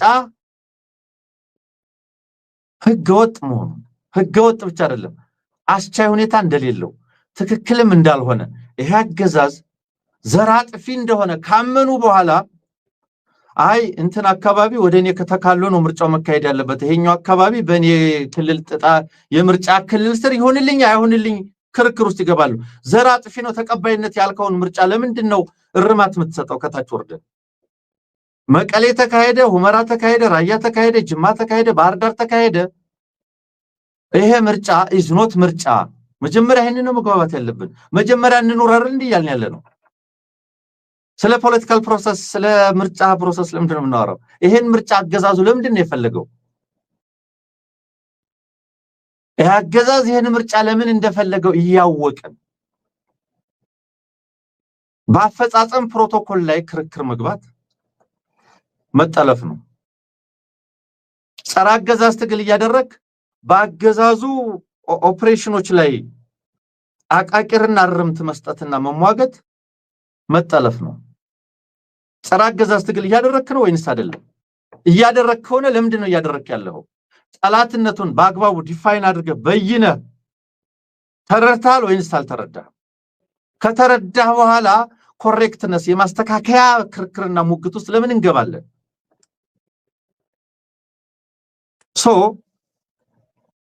ከዚህ አገዛዝ በፖለቲካል ዲያሎግ በስምምነት በድርድር የሚመለስ የህዝብ ጥያቄ የለም ብለን ከደመደምን ወዲያ ምን ጠብቀን ነበር? ከዚህ አገዛዝ ጋር አስመራ ሄደ ተስማማ ሪያድ፣ ዳሬ ሰላም ሄደ ተስማማ ወለጋ፣ በዚህ አገዛዝ የሚመለስ የህዝብ ጥያቄ የለም ብለ ጸረ አገዛዝ ትግል ጀምረሃል። ከመቀሌ እስከ ባህር ዳር፣ ከየት እስከ የት፣ ከወለጋ እስከ አሶሳ እስከ ጋምቤላ እስከ አፋር። ይሄን ካደረክ በኋላ ዝርዝር ፕሮቶኮል ላይ መሟገቱን ምን አመጣው? ኦኬ የምትጠብቀው ነገር ካለ ያውም ህጋዊ ህገ መንግስታዊ ምናምናዊ የሆነ እየጠበቅ ከነበረ ያገዛዝ ላይ ያለን ዴፊኒሽን ሪቫይዝ መደረግ አለበት ማለት ነው። ስቲል የማስተካከያ ኮሬክትነስ ይሄ እንዲስተካከል ርምቶች እየጠበቅን ነው ማለት ነው። ህጋዊነት እየጠበቅን ነው ማለት ነው። ሩል ኦፍ ኢንጌጅመንቱ ህገ መንግስታዊ ህጋዊ እንዲሆን እየጠበቅን ነው ማለት ነው። እሱ ፈርሶ ነው እኮ ሩል ኦፍ ኢንጌጅመንቱ ጦርነት የሆነው። therefore ከምንም በላይ ደግሞ እንደ ወደ ቅድሞቹ ነጥቦች ከመሄዴ በፊት ያገዛዙን ኮንትራዲክሽን ልበላቸው ዳይሌማ አላውቅም። መረዳት ያለብን ነገር ደግሞ አለ። አንደኛው ያገዛዝ ስለ ሁለት ነገሮች እኩል ኢነርጂ እኩል ዝግጅት ለምንድን ነው እያደረገ ያለው? ምርጫ ቨርሰስ ጦርነት። ምርጫ ምንድነው? ምርጫ ማለት ፖለቲካዊ ልዩነትን በሰላማዊና ዲሞክራሲያዊ መድረክ መፍትሄ የምትሰጥበት ስነ ስርዓት ነው። የፖለቲካ ልዩነትን ምርጫ በሚባል ፖለቲካል ፕሮሰስ ኤንድ ሰላማዊ እና ዲሞክራሲያዊ ፍትሃዊና አሳታፊ ሆኖ የምታስፈጽመው እንጂ አንተን የሚመስሉህን ሰዎች ቡድኖች ፓርቲዎች ጠፍጥፈ ሰብስበ ከነሱ ጋር ብቻ የምትጫወተው ጨዋታ አይደለም። ኢንፋክት የፖለቲካ ልዩነት ጫፍ የወጣ ፖላራይዝድ የሆነ የፖለቲካ ልዩነት ያላቸውም አካላት የዚህ ፖለቲካል ፕሮሰስ አካል እንዲሆኑ ፖለቲካል ዲያሎግን አስቀድመ የምታደርገው ስነ ስርዓት ነው። ፖለቲካል ዲያሎግን ኤክስ አድርጓል። ፖላራይዝድ የሆኑ እኔን አይመስሉም ያላቸውን አስወግዷል። ለነሱ ደግሞ ጦር እየሰበቀ ነው ያለው። what is ምርጫ ዘን? እዚህ ውስጥ ምርጫ ምንድነው ስፍራው?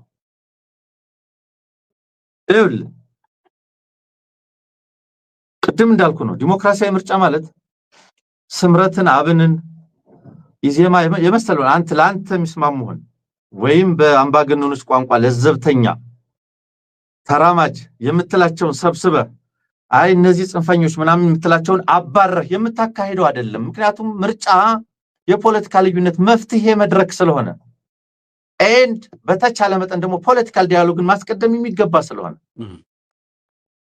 ይሄን ሳያደርግ በአንድ በኩል 12 እዝ ሞቢላይዝ አድርጎ አንቀሳቅሶ ትርክት ጨምሮበት ተዘጋጁ ብሎ ለጦርነት በከፍተኛ ደረጃ እየተዘጋጀ ነው። በጦርነት ውስጥ ሆነንም ምርጫ እናካሄዳለን ባዚህ ኮንትራዲክት ያደርጋል። is bullshit። እንደዚህ የሚባል አማርኛ አይገባኝም። ምርጫ ማለት ጦርነት እንዳትገባ ልዩነት እንዳይሰፋ የፖለቲካ ልዩነት ማጥበቢያ የፖለቲካ ሂደት እኮ ነው። ዲሞክራሲ ልምምድ እኮ ነው። that should be a democratic መድረክ እኮ ነው። 12 እዝ ሞቢላይዝ አድርገህ ለጦርነት እየተዘጋጀ ኤንድ ያ የምትለው የምርጫ መድረክ እነሱን ሊያሳትፍ ሊያካትት እንደማይችልም አምነ ምርጫ ልዩነት ያላቸውን አካላት ሊያሳትፍም ሊያካትትም የነሱን ጥያቄም ሊመራ እንደማይችል ካመንክ በኋላ ኤንድ 12 እስካዘጋጀ በኋላ ዲሞክራሲያዊና ሰላማዊ ምርጫ አካሂዳለሁ ብሎ ያደነቁረናል። ሁለቱ እኔ አብሮ አይደለም። ወይ ጦርነት ላይ ነህ ወይ ምርጫ ላይ ነህ። ምርጫ ማለት አንተ ብቻህን ከመሰሎች ጋር የምትተውነው ድራማ አይደለም። ልዩነት ያላቸው አክርረው የሚቃወሙህም ቢሆኑ በህዝብ ፊት በህዝብ አሻራ በህዝብ ፍላጎት ብይን የሚሰጥበት መድረክ ነው። አይ እኔን ያልተስማሙኝን 12 ትዕዛዝም ትባቸዋለሁ እኔን የመሰሉትን ደግሞ ምርጫ ላይ ይዣቸው ቀርባለሁ የሚባል ድራማ የለም። ለዛ ነው በተለይ ደግሞ የህልውና አጀንዳ ያነሱ ኢትዮጵያውያን ይሄንን አገዛዝ ከመንቀል በቀር አማራጭ የለንም ብለው ተዘጋጅተው ለጸረ አገዛዝ ትግል የተሰለፉት መፍትሄው ብቸኛ መፍትሄውም ጠበንጃ ሆኖ የቀረበው ለዚህ ነው። ምርጫ የሚሰራበት ስርዓት አይደለም ያለው። በምርጫ የሚያምኑ ኢትዮጵያውያን ቢኖሩ ኑሮ ከጋምቤላ እስከ አፋር ከጉሙዝ እስከ ትግራይ ከአማራ እስከ ሶማሌ ትጥቅ ትግልን አማራጭ ያደረጉ አካላት አይነሱም ነበር። ያበቃ ነው፣ ተፈጥሮ ወድቋል። ስለዚህ በዚህ ሁኔታ ውስጥ በተለይ አገር የለህም የሚባል አገር የለኝም ብሎም የሚያምን በአገሩም ኮንፊደንስ የሌለው ዋና ከተማም የለህም የተባለ የኔ መንግስትም አይደለም አጥፌ ነው ኢንፋክት ዘር አጥፌ ነው የሚል ሲሪየስ ኃይል ባለበት እንዲህ አይነት ኮንፊደንስም በሌለበት ስለ ምርጫ ማውራት ቀልድ ነው። ስለዚህ አሁን ዛሬ ምርጫ ቦርድ እና ያገዛዝ የሚሰሩትን ድራማ መመዘን ካለብን መመዘን ያለብን ከዚህኛው መነሻ ነው። ይሄን መነሻ እናድርገው ነው። ይሄንን ሳንገነዘብ የህልውና አደጋ ውስጥ ሆነን አገር አልባ ሆነን የመጥፋት ያለ መጥፋት ጉዳይ ውስጥ ሆነን ስለ ፖለቲካል ፕሮሰስ አቃቂር ተገቢነትና ህጋዊነት ህገወጥነት ምናምን ለማውራት አንመጥንም ብዬ አስባለሁ። ከዚህ ስንነሳ የአገዛዝ ለምንድነው እነዚህን ድራማዎች የሚወስናቸው? መጀመሪያ እኔ ምርጫውን ሪጀክት ነው ማድረገው፣ መጀመሪያ ይሄን መንግስት ነው ሪጀክት ማድረገው፣ ከዚህ መንግስት ጋር አልተባበርም፣ ከዚህ መንግስት ውሳኔዎች ጋር አልተባበርም፣ ከዚህ መንግስት ተቋማት ጋር አልሰለፍም። ለምን? አጥፌ ስለሆነ፣ ለምን? አገር ስለነጠቀኝ፣ ለምን? ለየትኛውም ፖለቲካዊ ዲሞክራሲያዊ መብቶቼ ሰብአዊ መብቶቼ ሳይቀር ጠላት ሆኖ የተሰለፈ አካል በመሆኑ መነጥራችን ነው። ይሄ ባይዘወይ የትግራይ ኤሊትን ይመለከታል፣ የአማራ ኤሊትን ይመለከታል፣ የአፋር ጉጉሙን ይመለከታል፣ ጸረ አገዛዝ ትግል የሚያደርጉ አካላትን ሁሉ ይመለከታል። ጸረ አገዛዝ ትግል እናደርጋለን ብለው አገዛዙን በጠላትነት በይነው ጠላትነቱንም ደረጃውን ከተገነዘቡ በኋላ በንዑስ አጀንዳዎች በቅርንጫፍ አጀንዳዎች ተገቢነትና ህገወጥነት ላይ መሟገት ግራ መጋባት ነው። እዚህ ላይ እናስምር መጀመሪያ። ከዛ በኋላ እነዚህ ድራማዎች ምንድናቸው የሚለው መነጋገር እንችላለን ለማለት ነው። እንደማለ ምናልባት እዚህ ላይ ሐሳብ ካለ ጨምሩበት። እሺ አመሰግናለሁ። አሁን በዛ ተግባባን። አሁን አንተ በምትለው ነገር አሁን ዛሬ ብዙ ሰዎች አማራ እንኳን ደስ ያለ የሚሉ ሰዎችም ተመልክቻለሁ። በነገራችን ላይ ለምን አማራ እንኳን ደስ ያለ እያሉ እንደሆነ አልገባኝም። በዚህ አጋጣሚ አንሙት ያልከውን ነገር ቀይ መስመራችንን አስምረናል። የህልውና ትግል ነው የምናደርገው። የአማራን ህዝብ እንዲጠፋ ጦርነት ያወጀበት አገዛዝ ጋር ነው የህልውና ትግል እያደረግን ያለ ነው። ደግሞ ደጋግሞ አማራ ራሱን ሊያስገነዝብ የሚገባው ጉዳይ ይሄ ነው። ይሄ አገዛዝ የአማራ ህዝብ የህልውና ትግል እያደረገ የህልውና አደጋ የደቀነበት አገዛዝ ጋር እየታገለ ባለበት ስለምን እያወራ ነው የሚለውን ነገር እናንሳ። አሁን ዛሬ የተወራው ምርጫ ቦርድ አስቀመጥኳቸው የሚላቸው አካባቢዎች የስ የአማራ ህዝብ ከባድ ተጋድሎ ሲያደርግባቸው የነበሩ የማንነት ጥያቄዎች የሚያነሳባቸው አካባቢዎች ናቸው። ግን ስለነሱ አይደለም እያወራን ያለ ነው። ስለ ማንነት አይደለም አሁን እያወራን ያለ ነው። አገዛዙ እየነገረን ያለው ምርጫስ እንዴት እንደሚያካሂድ ነው። የነዚህ አካባቢዎች ጥያቄ፣ የነዚህ ህዝቦች ጥያቄ፣ የአማራው ህዝብ ጥያቄ ተመለሰ፣ አድሬስ ተደረገ ሳይሆን አገዛዙ ምርጫ አደርጋለሁ ማደርገው በዚህ መንገድና በዛ መንገድ ነው እያለ ሌላ ምንም ነገር እየነገረን አይደለም። በነገራችን ላይ ኢንፋክት ከአማራ ጋር እያወራ አይደለም። አማራ እንኳን ደስ አለ ምናምን ሊሉ የፈለጉ ኃይሎች ማንን ሊያታልሉ እንደሚፈልጉ አላውቅም። ከአማራ ጋር አይደለም እያወራ ያለው። መጀመሪያም በትግራይ አካቶ ሲመጣም እያወራ ያለው ከማን ጋር እንደሆነ እናውቃለን። አሁንም ከትግራይ አውጥቼዋለሁ ብሎ ሲያወራም እያወራ ያለው ከአማራ ጋር አይደለም። መጀመሪያም ያችን እንደ ባርጌኒንግ ቺፕ አድርጎ አካቶ በትግራይ ላይ ምርጫ የሚካሄድበትን ሁኔታ ለድርድር አቀረበ። በትግራይ በኩል ድርድርና ምርጫ ማድረግ እንደማይችል ሲያውቅ እቺን ነገር ደግሞ አውጥቶ አሁን ከትግራይ ደግሞ አውጥቶ ተመልሶ መጣ። ከአማራ ጋር እያወራ አይደለም። በዚህ ሂደት ውስጥ ግን የሆነች ነገር እንድትገባ ፈልጓል። ያችም የፌዴሬሽን ምክር ቤት ባቀረበው ጥያቄ መሰረት ምርጫ ቦርድ እቺን አደረገ የምትለዋ ነገር እንድትገባለት ፈልጓል።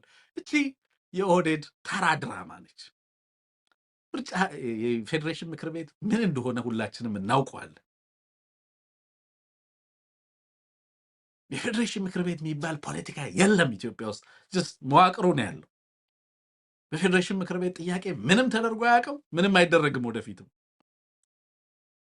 ለምን እዚች ጋር ገባች ነው ጥያቄዋ።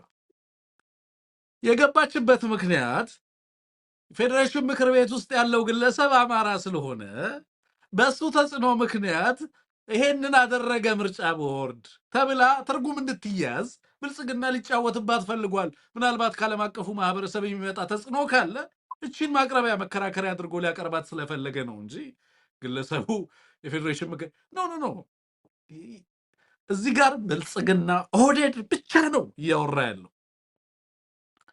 እያወራም ያለው ከትግራይ ኃይሎች ጋር ነው። በዚህ ውስጥ የአማራ ጉዳይ ምንም አይደለም። ኢንፋክት ከትግራይ በመነጠል እነዚህን አካባቢዎች ወደ አማራ አመጣቸው ማለት አይደለም። ከአማራ ነው ያወጣቸው። ካርዱን የኦህዴድ ካድር አድርጎ በዘላቂነት ሊጫወት የሚችልበትን ሁኔታ ለማመቻቸት አድርጎ ሁለት ኦፈር አድርጓል። የኤርትራ መንግስት ኦፈር አድርጓል። በቅርብ ጊዜ በሽማግሌዎችን ልኮ አምባሳደሮችን ልኮ በትግራይ ምርጫ የሚካሄድበት ሁኔታ እንዲመጣ ከባድ ጥረት አድርጓል። አልተሳካለትም። ስለዚህ እችን ነገር ምርጫ ቦርድ እንዲያወጣት በማድረግ የአማራው ኃይል ደግሞ የተመለሰለት የአማራው ኃይል በፎልስ ፐርሰፕሽን ሁሉ የሚኖር ኃይል እንዲሆን ኦህዴድ ሁሉ ጊዜ ይሄንን ነገር ይጠቀማል። የአማራውን ኃይል በእንደዚህ አይነት መንገድ ሁሉ ጊዜ የኦህዴድ ምርጫውን ይፈልገዋል። ያንን ምርጫ ማካሄድ የክልል ምክር ቤት ምርጫ አይደለም፣ የህዝብ ተወካዮች ምክር ቤት ምርጫ። ይሄ አካባቢና የዚህ አካባቢ ማንነት ፎር ኢንዴፊኒት ፔሪድ ኦፍ ታይም ሳይወሰን ይሸጋገራል።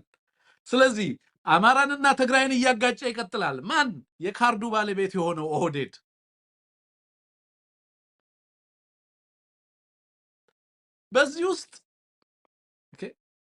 በዚህ ሂደት ውስጥ እንደው እናወንሳ ከተባለ የምር በፖለቲካ መጫወቻ ካርዱን የጣለው ስምረት ነው። ምክንያቱም በምርጫ ቦርድ እነዚህ አካባቢዎች በትግራይ ምርጫ ጣቢያ ውስጥ ተካተው እንዲወጡ ያደረግኩት እኔ ነኝ ብሎ ለዛ የፖለቲካ ክሬዲት ሲፈልግ የነበረው ስምረት ነው፣ እነ ጌታቸው ናቸው። ከዛ ውጪ የአማራው ኃይል ዝም ነው ማለት ያለበት፣ ምክንያቱም እሱን አይመለከትም ይሄ ጉዳይ። የአማራውን ኃይል ኢንፋክት በቀጣይ ማነው የምርጫ ቦርዱን ውሳኔ ያስቀየረው የሚል ዲፕሎማቲክ ፕሬሸር ከመጣ በፌዴሬሽን ምክር ቤት ያሉት አማራዎች ናቸው ተስፋጥረው እንትን ብለው ይሄንን ያደረጉት የሚል ማላከኪያ ብቻ እንድትሆን በዚህ ደብዳቤ ላይ የፌዴሬሽን ምክር ቤት እንዲጠቀስ አድርጓል። ግጭቱ የአማራና የትግራይ ሆኖ እንዲቀጥል ይፈልጋል ብልጽግና። ይኸውላችሁ ደንቆሮች ካልሆንን በስተቀር ብልጽግና ለአማራ የሚመልሰው ለትግራይ የሚመልሰው ጥያቄ የለም። የአማራና የትግራይ ልሂቃን እዚህ ላይ አስምሩበት። የህልውና አደጋ ደቅኖብናል። ቅድም አንሙት አስምረኸዋል። ቀይ መስመሩ ይሄ አገዛዝ ባለበት ህዝባችን በሰላም ይኸውልህ፣ በተናጠል የወልቃይት ጥያቄ ቢመለስ እንኳን ይሄ አገዛዝ የአማራ ወዳጅ አይሆንም። የአማራ ህዝብ ጠላት ነው። አንድ ግን በእርግጠኝነት የምንናገረው ይሄ አገዛዝ የሚመልሰው የአማራ የማንነት ጥያቄ የለም፣ አያዋጣውም። ቢያዋጣውና ቢመልስም ጠላትነቱን አይሽረውም። የአማራ ህዝብ ትግል ይቀጥላል። ምክንያቱም የአማራ ህዝብ ትግል ከማንነት ከወልቃይትና ከራያ ጥያቄ በላይ የህልውና ጥያቄም ነው። ሀገር አልባነት ነው። ስቴትለስነስ ነው። ስለዚህ ሊቆም የሚችል አይደለም። ብልጽግናም ሊመልሰው ፈቃደኝነቱም ፖለቲካል ኮሚትመንቱም እና ፖለቲካል ኦሪየንቴሽኑም የለውም። የአማራን ጥያቄ መልሶ ኦህዴድ ገዢ ሆኖ መቀጠል አይችልም።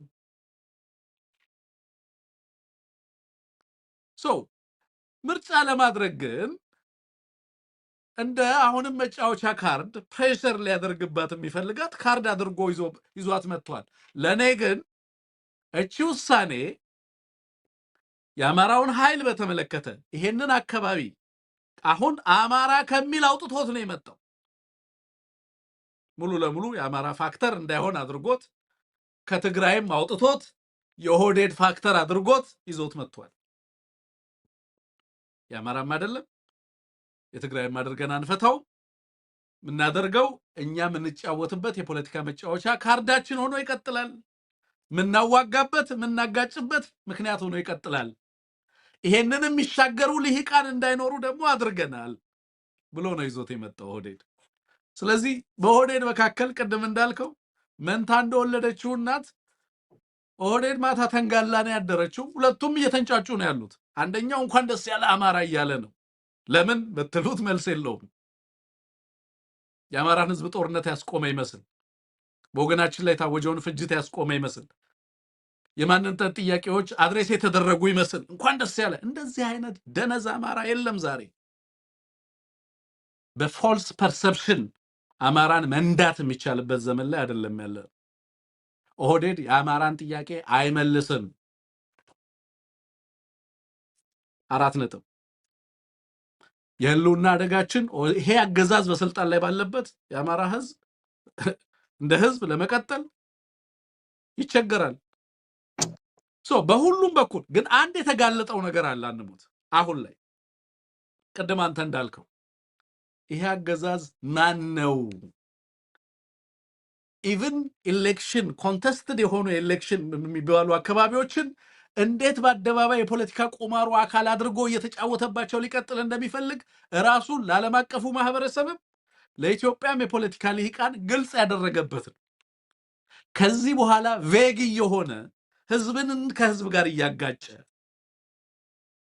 የማንነት ጥያቄዎችን ለጦርነት መቀስቀሻ ግብአትነት እያዋለ አገዛዙ የሚቀጥልበትን እድል ግን ይነፍገዋል። ለየለት ማለት ነው። ባይዘወይ ለየለት ማለት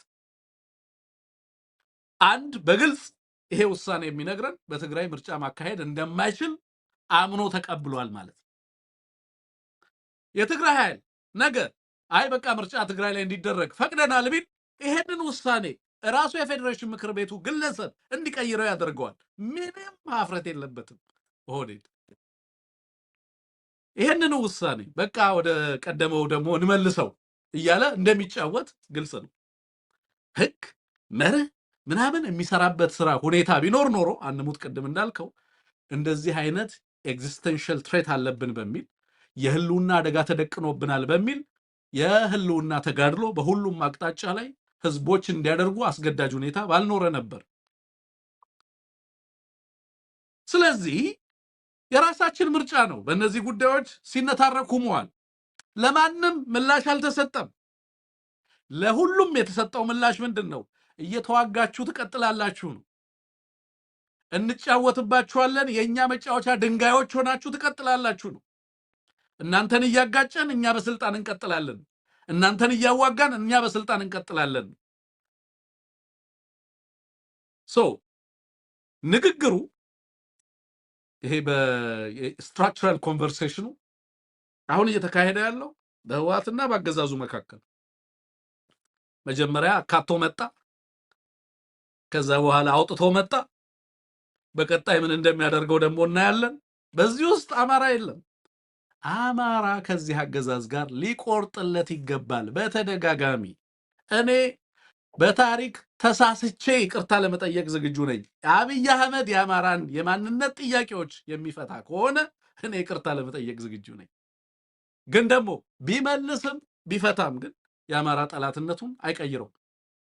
የአማራ ህዝብ የሚያደርገውን የህልውና ተጋድሎ ላፍታም ቢሆን አያቆምም።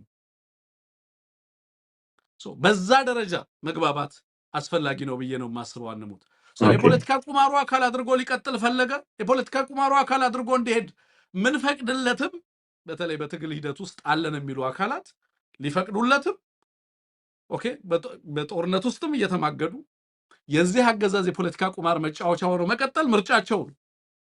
ግን ደግሞ ዋጋ ከመክፈል ውጪ የሚያሳኩት የፖለቲካ ፍላጎት በዚህ አገዛዝ ይሄ አገዛዝ ካለ ድረስ በየትኛውም መንገድ ሊሳኩ የሚችሉ ምላሾች አለመኖራቸውን ጠንቅቆ መገንዘብ ያስፈልጋል የሚለው ነገር ነው። ስትራቴጂክ ቬክነስ ሆን ተብሎ ይደረግ የነበረ ግን ማጭበርበሪያና ማጋጫ ቱል አድርጎ ለመቀጠል የሚደረገው ፍላጎት በግልጽ አማራ አሁን ዛሬ በግልጽ ኦህዴድ ምን አይነት አቋም እንደያዘ በዚህ ጉዳይ ላይ ለአማራው ግልጽ የሆነበት ዕለት ነው። ለትግራይም ልሂቅ ግልጽ የሆነበት ነው።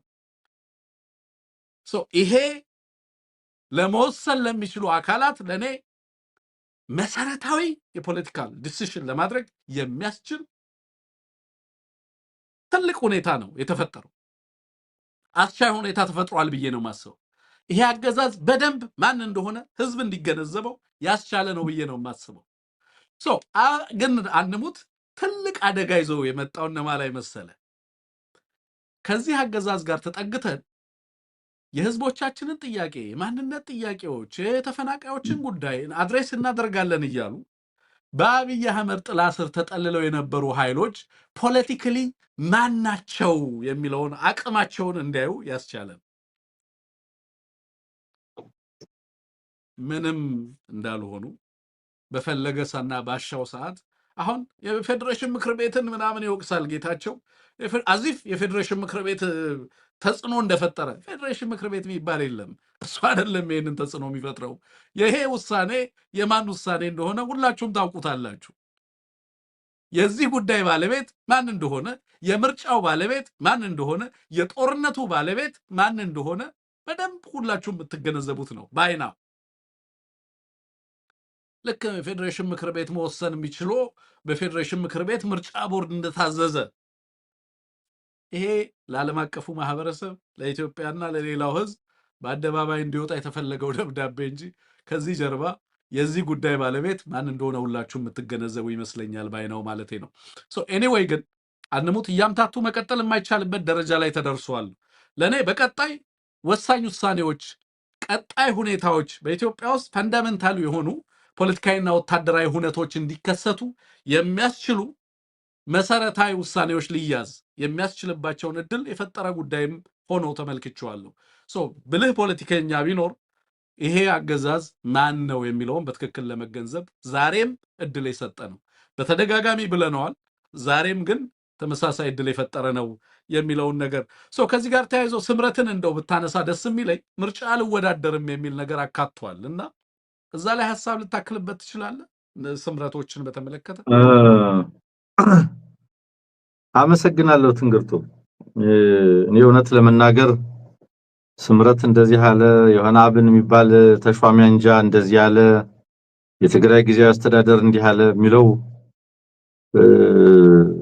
እውነት ለመናገር አሁን ስንወጣም አሁን እዚህ ያለንም አብን የሚባለው ተሿሚ አንጃ የሆኑ ግለሰቦች የሚሰበስቡበት እሱም የሆነ መግለጫ አውጥቷልና እኔ እውነት ለመናገር እሱ ላይ ብዙ እነማን ምን አሉ የሚለው ላይ ብዙ ማተኮር አልፈልግም። ለምንድን ነው ለትግራይም ለአማራም ትልቁ ቁም ነገር ምንድነው? የትግራይ ልሂቅም የአማራ ልሂቅም ከዚህ አገዛዝ መፍትሄ ትጠብቃለህ ወይ? የአገዛዝ በሚወስዳቸው እርምጃዎች መፍትሄ የማንፈልግ ከሆነ ዓላማችን ደግሞ ህልውናችንን ማረጋገጥ ከሆነ ግባችን ደግሞ ይሄንን አገዛዝ ማስወገድ ከሆነ ሌላው ነገር ትርፍ ነው ብዬ ነው የምረዳው። እዛ ዲቴል ዝርዝር ውስጥ ገብቶ ይሄንን እንደዚህ አለው ገሌ እንደዚህ አለው ገሌ እንደዚህ ተመለከተው ይሄ ላገዛዙ የወሬ ፍጆታ መሳሪያ መሆን ነው የሚመስለው። ግን ከተነሳ ይቀር የተወሰኑ አንድምታዎቹ ምን ማለት ነው የሚለው የተወሰኑ ነገሮች ማንሳት ይገባል። በመጀመሪያ ምርጫ ቦርድ የሚባለው ተቋም በጥር 25 ነው ደብዳቤ የተጻፈልኝ ከፌደሬሽን ምክር ቤት የሚለው ጥር 25 የተጻፈ ደብዳቤ ዛሬ በ21ኛ ቀኑ ነው ይሄን መግለጫ ያወጣው። 21 ቀን መጠበቅ ለምን አስፈልገው? ጥር 25 የተሰጠውን ደብዳቤ እስከ ከ21 ቀን በኋላ ዛሬ ለምን አወጣው የሚለው በመጀመሪያው ዝም ብሎ እንደ ጥያቄ ልታያቸው የምትችላቸው ናቸው።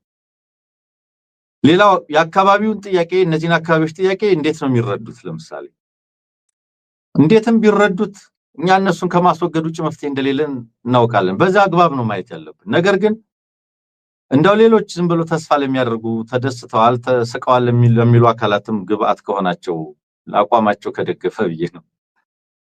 ለምሳሌ በዛ ደብዳቤ ምርጫ ቦርድ የማንነት ጥያቄ ብሎ እውቅና ይሰጠው አከራካሪ ሆነው የቆዩት ይላል። የይገባኛል ጥያቄው እስከሚፈታ ይላል። የይገባኛል ጥያቄና አከራካሪ በሚል ነው የሚገልጻቸው እንጂ የማንነት ጥያቄ ባለባቸው አይልም። የአማራ ጥያቄ የማንነት ጥያቄ ነው። የማንነት ጥያቄ ነው። የይገባኛል ጥያቄ አከራካሪ ጥያቄ አይደለም። ጥያቄው እዛው አካባቢ ያሉ ህዝቦች ጥያቄ ነው። ማን ነው ይገባኛል ያለው? ጥያቄው የአማራ ክልል ጥያቄ ነው እንዴ? ጥያቄው እኮ የወልቃይት የሁመራ የራያ የኦፍላ አማራዎችና ህብረተሰብ ጥያቄ እኮ ነው። ማንነቴን ወቁልኝ የሚል ጥያቄ ነው። እኔ አማራ ነኝ አስተዳደራዊ ሁኔታዬም እዛ መካተት አለብኝ ነው እንጂ ያለው የአካባቢ የኔ ግዛት ነው የሚል ይገባኛል ጥያቄ አይደለም። ይሄ የመጀመሪያው ፖለቲካል ፋላሲ ነው። እዚህ ጋር የምትመለከተው በዚህ ደብዳቤ የይገባኛል ጥያቄ ማን ያለው? ማን ነው ጥያቄውን ያቀረበው? የይገባኛል ጥያቄ ሲባል ምን ማለት ነው? ደብዳቤው የሚጀምረው በትግራይና አማራ ክልላዊ መንግስታት መካከል አከራካሪ ሆነው የቆዩት የሁለት መንግስታት ጥያቄ አድርጎ ነው የሚያቀርበው። በረከት ስንተው ደብዳቤው የሁለት መንግስታት ጥያቄ አድርጎ ያቀርበዋል። አከራካሪ ጥያቄዎች ከዛ ይመጣና ይገባኛል ጥያቄ ይላል።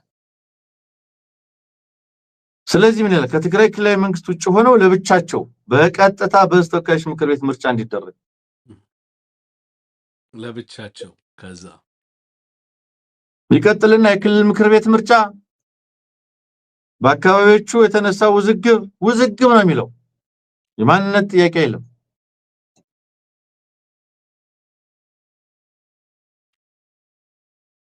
መካድ ትርክቱ እኮ እየተገነባ ነው የመጣው። ያንን አካባቢ ምን ማድረግ እንደሚፈልግ አማርኛና ትግርኛ የሚናገሩ ምናምን እያለ አብይ አህመድም ብዙ ናሬቲቭ እየሰራለት ነው የመጣው። ቁም ነገሩ ይሄንን ሁለት ኤሊት የህልውና አደጋ አለብኝ የሚለውን ሁለቱን ህዝብ ዘር ማጥፋት እየተፈጸመብን ነው የሚለውን ሁለቱን ህዝብ እዚህ ቅርቃር ውስጥ ማስገባት ነው የፈለገው አገዛዙ። የወያኔ ማበድ የሌላው ምናምን ማለት ይሄንን ስሌት ይሄንን ጨዋታ ለመረዳት ውሳኔ ወሰነ የሚለው ደግሞ ማንን ነው? ፌዴሬሽን ምክር ቤት። ትግራይ የፌዴሬሽን ምክር ቤት ማባል አይደለም። እዛም እንደሄደ ለዚህ ፐርፐዝ ነው እዛ ጋርም የተቀመጠው። እንደዚህ አይነት ቁም ነገሩ ምንድነው? ለአማራም አይደለም ለትግራይም አይደለም። እንግዲህ የድሬዳዋ ፋክተር አመጣት ማለት ነው። እዚህ ላይ በፓርላማ ይነገረን የፌደራል ቀጥታ በፌደራል የሴንትራላይዜሽን ይሄንን ያደረገው ለምንድነው ነው? ምን ማለት ነው ነው ቁም ነገሩ። ፖለቲካዊ ትርጉሙን መመልከት እዚህ ላይ መጀመሪያ ቅድም እንደጠቀስከው ከዚህ ጀርባ ያሉት ሐሳቢዎች ስታነሳሳቸው ስለነበር እንደው ስትረስ ለመስጠት ብቻ ነው ማነሳሳው። አንደኛው እንግዲህ ከአራት ከአምስት ወራት በኋላ ነው ምርጫ አይደለም። ከአራት ከአምስት ወራት በኋላ ትግራይ ላይ ምርጫ ሊያካሂድ አይችልም። ጦርነቱ ዛሬ ፈነዳ ነገ ፈነዳ፣ ዛሬ ተተኮሰ ነገ ተተኮሰ እየተባለ ባለበት ምርጫ እንደማይካሄድ ያውቃል። ስለዚህ ምርጫ ማይካሄድ ከሆነ በነገር ላይ እነዚህ ኦፍላ እኔ ገርሞኛል። አዲረመጽ ኮረም ኦፍላ እነዚህን ሁሉ ነው የጠቀሰው። ቢሆንለት ሌሎችን ቢጨምር ጥሩ ነው። ለምን መሰለ ምርጫ ማይካሄድበት ከሆነ ትግራይ ላይ ምርጫ ማይካሄድ ከሆነ ለጦርነት ተዘጋጅቶ ባለበት እንደምንም የሆነች አካባቢ የሆኑ ተወካዮችን ማምጣት ይፈልጋል። ሌላው ጥያቄ ግን በዚህ አጋጣሚ መጠየቅ ያለበት እነዚህ 5 ምርጫ ወረዳዎች እንግዲህ ትግራይ 38 ወንበር አለው ነበር የሚባለው ፌደራል መንግስት ወንበር ላይ 5ቱ ተቀንሷል። የማን ሊሆኑ ነው እነዚህ 5ቱ? አሁን በፌደራል በቀጥታ ሲደረጉ ማንንም የሚወክሉ ሰዎች ናቸው እነዚህ 5 ሰዎች? የኦህዴድ ነው የሚሆኑት። እሱ የፈለገበት ቦታ እዚህ ቦታ ስምረት፣ እዚህ ቦታ ብልጽግና፣ እዚህ ቦታ ትግሬ፣ እዚህ ቦታ አማራ እያለ ሊያስቀምጥና ሊጫወትብን እኔ አጠቃላይ ምርጫውን ሪጀክት እንዳደረገ ሰው ነው የማወራው። መጠየቅ ካለበት ማለት ምርጫ የኢትዮጵያ ሕዝብ እኮ ምርጫ መካሄዱን የሚሰማው በቴሌቪዥን ነው እንጂ መጠየቁን ጥያቄ ግን መጠየቅ ካለበት እንደዚህ አይነት ጥያቄዎች መነሳት ያለባቸው ናቸው። ቅድም ካነሳው አኳያ ግን የተወሰኑ ማጠቃለያ ሐሳቦች ላቅርብ። ለምንድን ነው ይሄን የሚያደርገው? የመጀመሪያው ነገር ምንም ይሁን ምንም በዚህ አገዛዝ ይቅርና በዚህ ምርጫ በዚህ አገዛዝ የሚፈታ የህዝብ ጥያቄ የለም። ይሄንን ያለ ማወላዳት ሁለት ጊዜ ማሰብ የለብንም። በማህበራዊ ሚዲያ አጀንዳ በጩኸት በመናምን ውስጥ መወሰድ የለብንም። ይህ አገዛዝ የሚመልስልን የህዝብ ጥያቄ የለም። እንኳንስ ምርጫውማ ፓራዶክሱን ቅድም አየነው እኮ 12 እዝ እያዘመትክ በዚህ በኩል ደግሞ ዲሞክራሲያዊ ምርጫ እያረኩ ነው ማለት ምን አለ ማለት ከጠበንጃው የሚቀድም ምርጫ ማለት ጠበንጃን የሚያስቀር የፖለቲካ ፕሮሰስ ከሆነ ለሱ እኮ ቅድሚያ ሊሰጠው ይችል ነበር። ለዛ የሚያመች ፖለቲካል ዲያሎግ ሊፈጠር ይገባ ነበር። ስለዚህ የመጀመሪያው ስርዓተ ፖለቲካውንና ሀገረ መንግስቱን ቅቡልነት ጥያቄ ምልክት ውስጥ ያስገቡ ከባድ ደም አፋሳሽ ጦርነቶች በሀገሪቱ ላይ እየተካሄዱ ነው። እሱ የራሱን ሌጂቲሜሲ ሊያጸና የሚሯሯጠው ምርጫው አስቂኝ የሚሆነው እሱ ነው። ቅድም አንሙት። ስለዚህ ምንድነው የፈለገው? ሰፊ ውይይት ርዕስ ነው፣ ሌላ ቀን እንሄድበታለን። የፈለገው ምንድነው? ቀውስን ማራዘም ነው። ጊዜያዊ ፎይታ ፍለጋ ቀውስን ማስቀጠል፣ ቅራኔን ማስቀጠል ነው የፈለገው። ለምን? አጣብቂኝ አለበት። ምን አይነት አጣብቂኝ? የአማራ ልሂቅ ምን ይፈልጋል? በእነዚህ አካባቢዎች ላይ ይዞታዎቹ እንዲጸኑለት ህጋዊ እንዲደረጉለት ይፈልጋል። የትግራይ ልሂቅ ደግሞ በህገ መንግስቱ መሰረት በፕሪቶሪያ መሰረት ምናምን ወደ ነበርንበት እንመለስ ስታስኮ ይመለስ ይላል። ሁለቱንም ሊያስደስት አይችልም። የመንታ እናት ያልነው ለዚህ ነው። ሁለቱንም ሊመልስ አይችልም። ስለዚህ ምን ማድረግ ነው የፈለገው? ይኸውልህ ቀውሱን ማራዘም፣ ማሸጋገር፣ ማስቀጠል ጊዜያዊ ፎይታ ፍለጋ ነው እየሰራ ያለው። ይሄን በማድረግ ለምሳሌ ፎይታም ሳይሆን አንሙት ለሚፈለገው ዓላማ ለምሳሌ በዚህ ሰዓት አንደኛውን ኃይል በዚህ መንገድ ማሰለፍ ሲፈልግ የሆነ የፖለቲካ እንትን አድርጎ ይጠቀምበታል።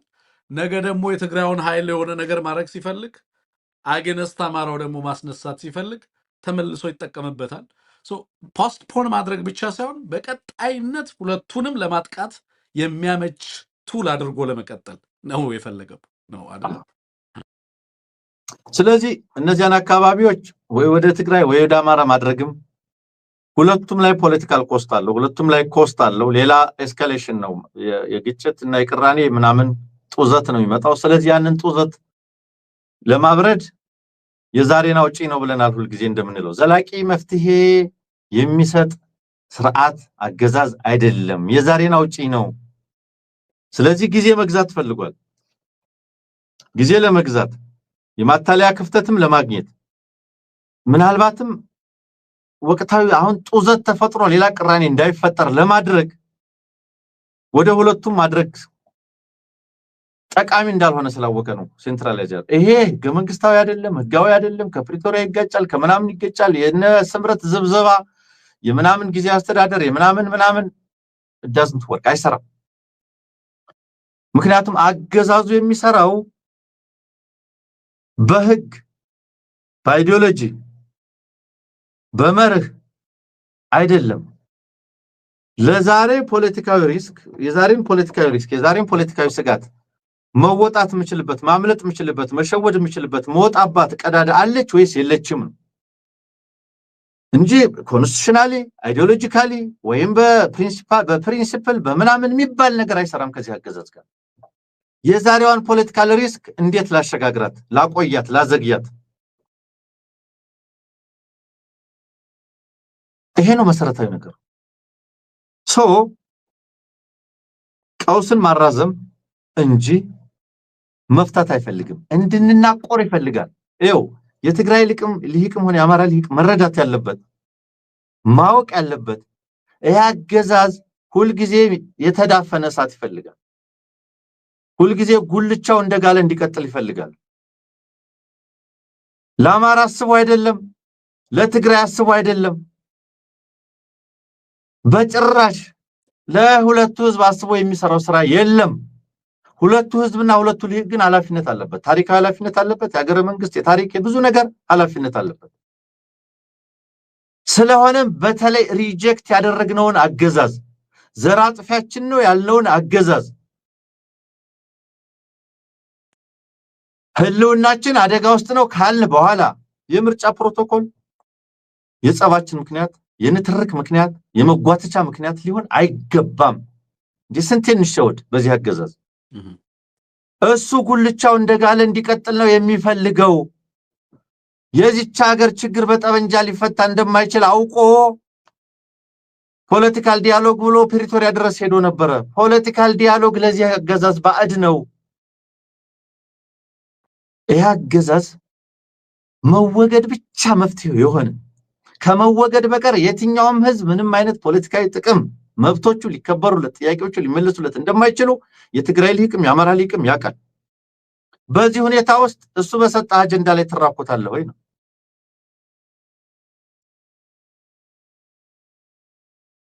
ስለዚህ ከምንም ነገር በላይ ቀውስን ሊያራዝም ትኩስ ጉልቻ አስቀምጦልን ሊቀጥል እንደፈለገ በመረዳት ማዕከላዊ አድርጎ ከሁለቱም ውጪ አድርጎ የፌደራሉ አድርጎ እንደ ድሬዳዋ እንዳለው አማርኛና ትግርኛ ተኮላትፈው እንደሚናገሩ እንዳለው አድርጎ ኮታንኮት ምላሽ ሳይሰጥ ኦብጀክቲቭ ምላሽ አይሰጥም።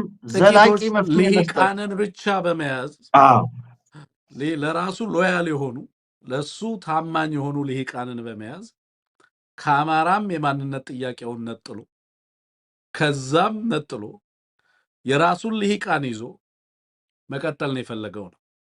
ለዚህ ነው በአንድ በኩል ያለው ልሂቅ በትግራይ በኩል ያሉት ቁጣን ሲያሰሙ፣ በዚህ በኩል ከአማራ መነጠቁ ሌላኛውን ግሩፕ ሲያስቆጣው ደግሞ አትመለከትም።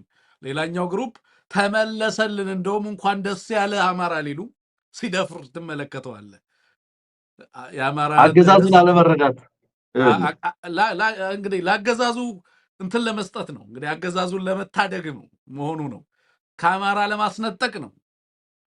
እና ትልቁ ቁም ነገር ከዚህ አገዛዝ የሚገኝ ዘላቂ መፍትሄ የለም። ግጭት ማቆያ፣ ቅራኔ መፈልፈያ መንገድ እንጂ ሌላ መንገድ የለውም የሚለውን ነው ይህንን አጀንዳ መዝጋት የምፈልገው። ቲፒኤልኤፍ ምን አለ? ስምረት ጌታቸው ረዳ በጣም ተናዷል፣ በለጠ ሞላ በጣም ደስ ብሎታል፣ ወይም ገሌንት ዛት ይረለባል። ዛት አገዛዝ ያደረዋል ወይ? ግን ይሄን አንሙት። ይሄ ከአማራ ህዝብ የሚያደርገው ነገር እዛ ጋር የሚያደርገው ነገር ከትልቁ ፖለቲካል ፒክቸር ጋር እንየውና ይሄን አገዛዝ ሳምንት ለማቆየትስ አሜን ከዚህ በኋላ ለገጠመው ፈተና የሳምንት ፋታ እንኳን እንዲያገኝ የሚያስችለው ጉዳይ ነው ወይ? ፖለቲካሊ ስፒኪንግ ማለቴ ነው። ለኔ ቀደም አንተ እንዳልከው ነው። ምርጫውን ቢያደርግም ምንም አያመጣም። ምርጫውን ባያደርግም የጀመረው ትግል የሚቆምበት አይደለም ነው። በሁሉም አካባቢ ላይ እየተደረገ ያለው ተጋድሎ ፖለቲካዊ ልባት እንዲያገኝ የሚያስችል ሁኔታ የለም።